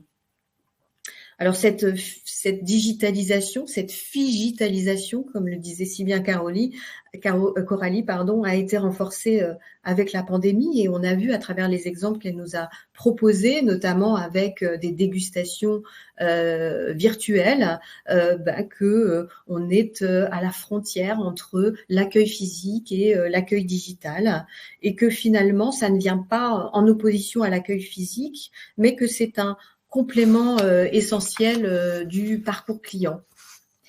Alors, ça implique d'appréhender ce parcours digital, de l'intégrer dans sa stratégie de développement de communication et c'est quelque chose qui se travaille et qui est parfois de longue haleine.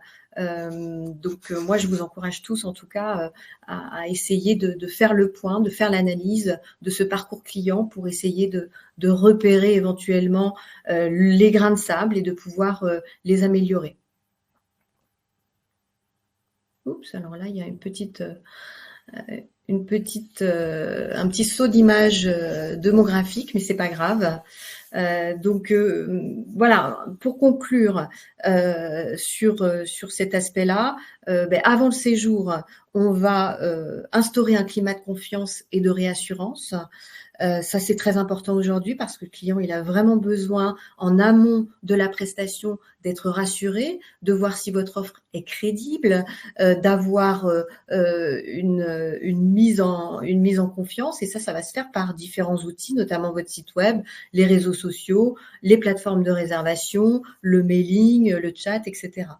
Et puis aussi de la réactivité, ça c'est important aussi en amont du parcours client d'avoir une réactivité parce que le client aujourd'hui ne souffre plus d'attendre plusieurs minutes l'ouverture d'une page web ou d'attendre quelques heures, voire quelques jours, une réponse concernant la possibilité d'une réservation.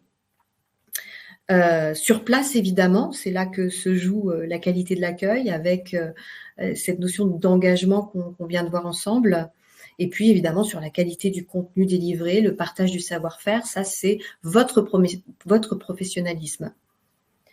Et tout ça, évidemment, ça a pour objectif de fabriquer des souvenirs, de proposer un accueil mémorable dans le but de fidéliser la clientèle, parce que c'est quand même un des enjeux aujourd'hui du développement de l'œnotourisme par rapport à une clientèle qui est parfois vieillissante sur l'exploitation. C'est quand même de capter de nouveaux clients et aussi, bien sûr, de les fidéliser.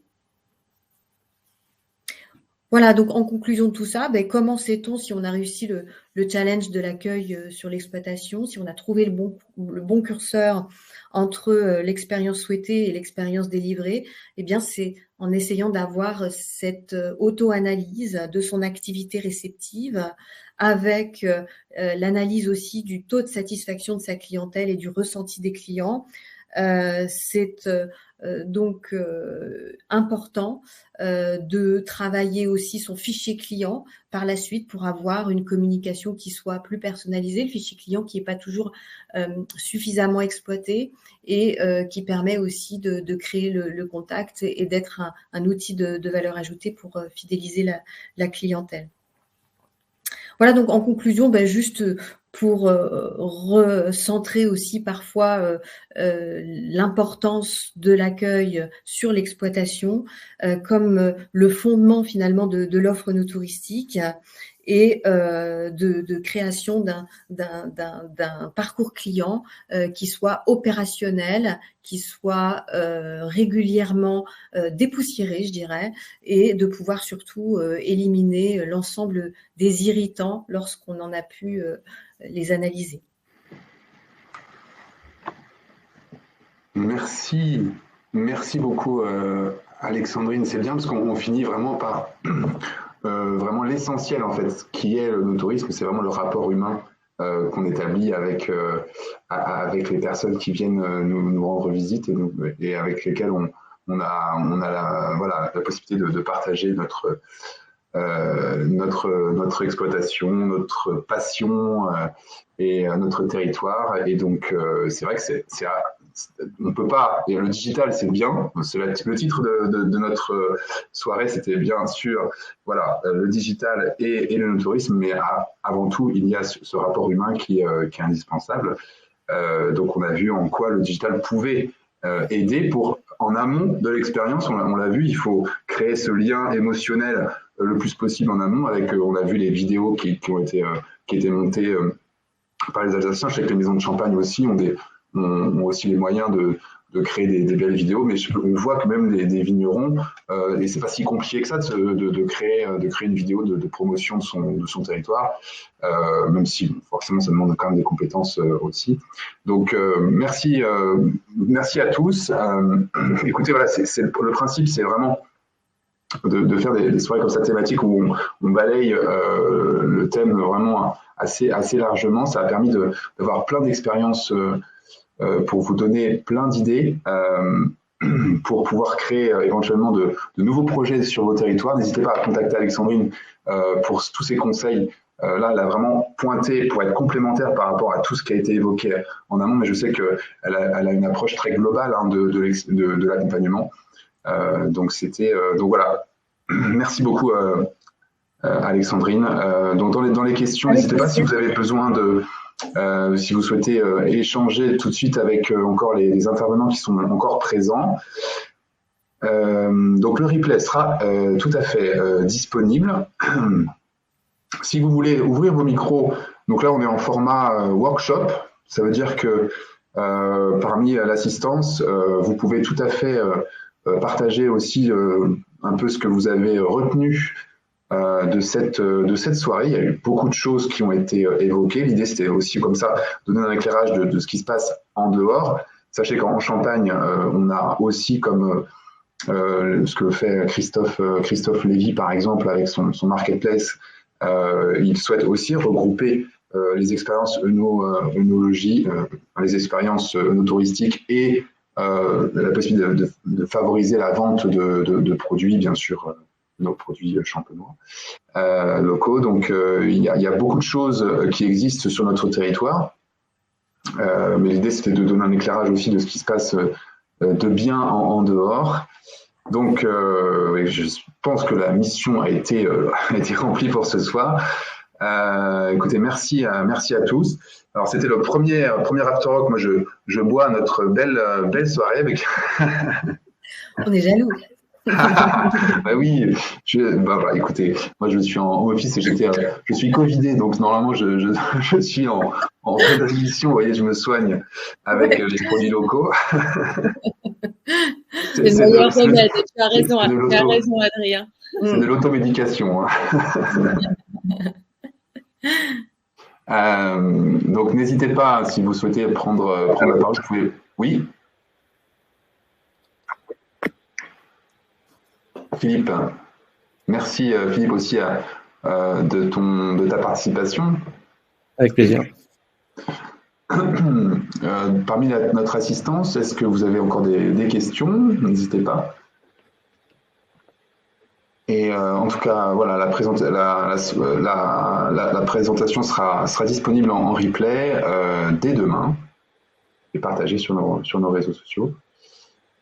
Et puis sinon, donc on se donne rendez-vous donc mardi pour une visioconférence sur la partie commercialisation, donc sur la commercialisation du champagne, et sur la partie la consommation, donc commercialisation et consommation, qui sont les consommateurs de vin et en particulier de champagne. Et nous aurons également l'intervention du syndicat général des vignerons. Léa Holmes nous présentera également toute l'action qui est porté par le syndicat justement pour booster la vente de champagne. Alors, le no-tourisme fait partie de ces activités qui permettent de vendre du champagne, parce que bien sûr, les gens ne repartent pas forcément sans une bouteille de champagne dans leur coffre. Donc, voilà, je pense que c'est complémentaire tout à fait à l'activité de commercialisation. Donc, on verra ça donc, le 1er février. Et puis, d'ici là, si vous avez des projets. On a évoqué tout à l'heure le projet donc de Séverine Couvreur sur Vigno Trésor. On se donnera rendez-vous, donc son équipe se donnera rendez-vous pour le hackathon le 27 avril. Mais il peut y avoir d'autres projets qui peuvent être conduits lors du hackathon.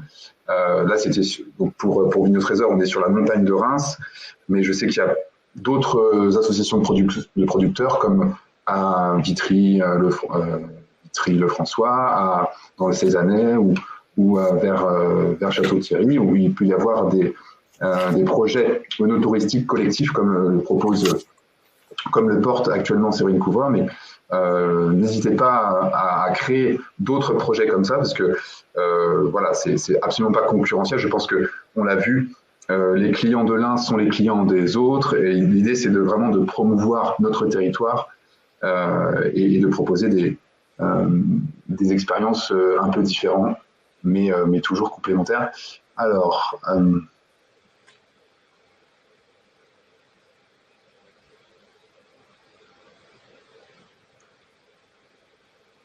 merci pour ce partage. Oui, alors c'est vrai que on a parlé du problème d'expérience, enfin de savoir parler anglais, donc ça c'est important pour les clients étrangers, savoir donc alors oui, ça sera peut-être pour le sujet donc du 1er février. Oui, c'est vrai que oui, pour les clients locaux en effet.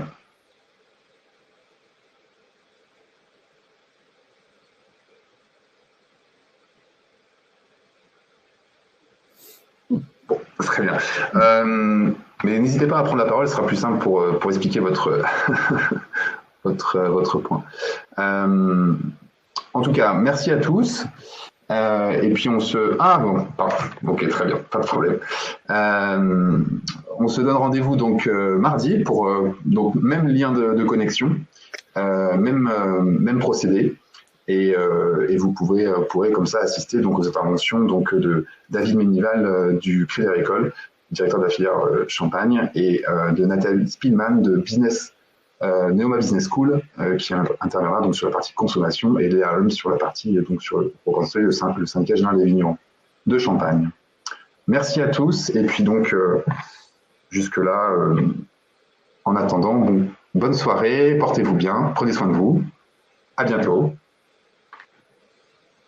Bonne soirée. Bonsoir à tous, merci. Merci Adrien. Au revoir. Merci à tous. Merci. À bientôt. Au revoir. Au revoir.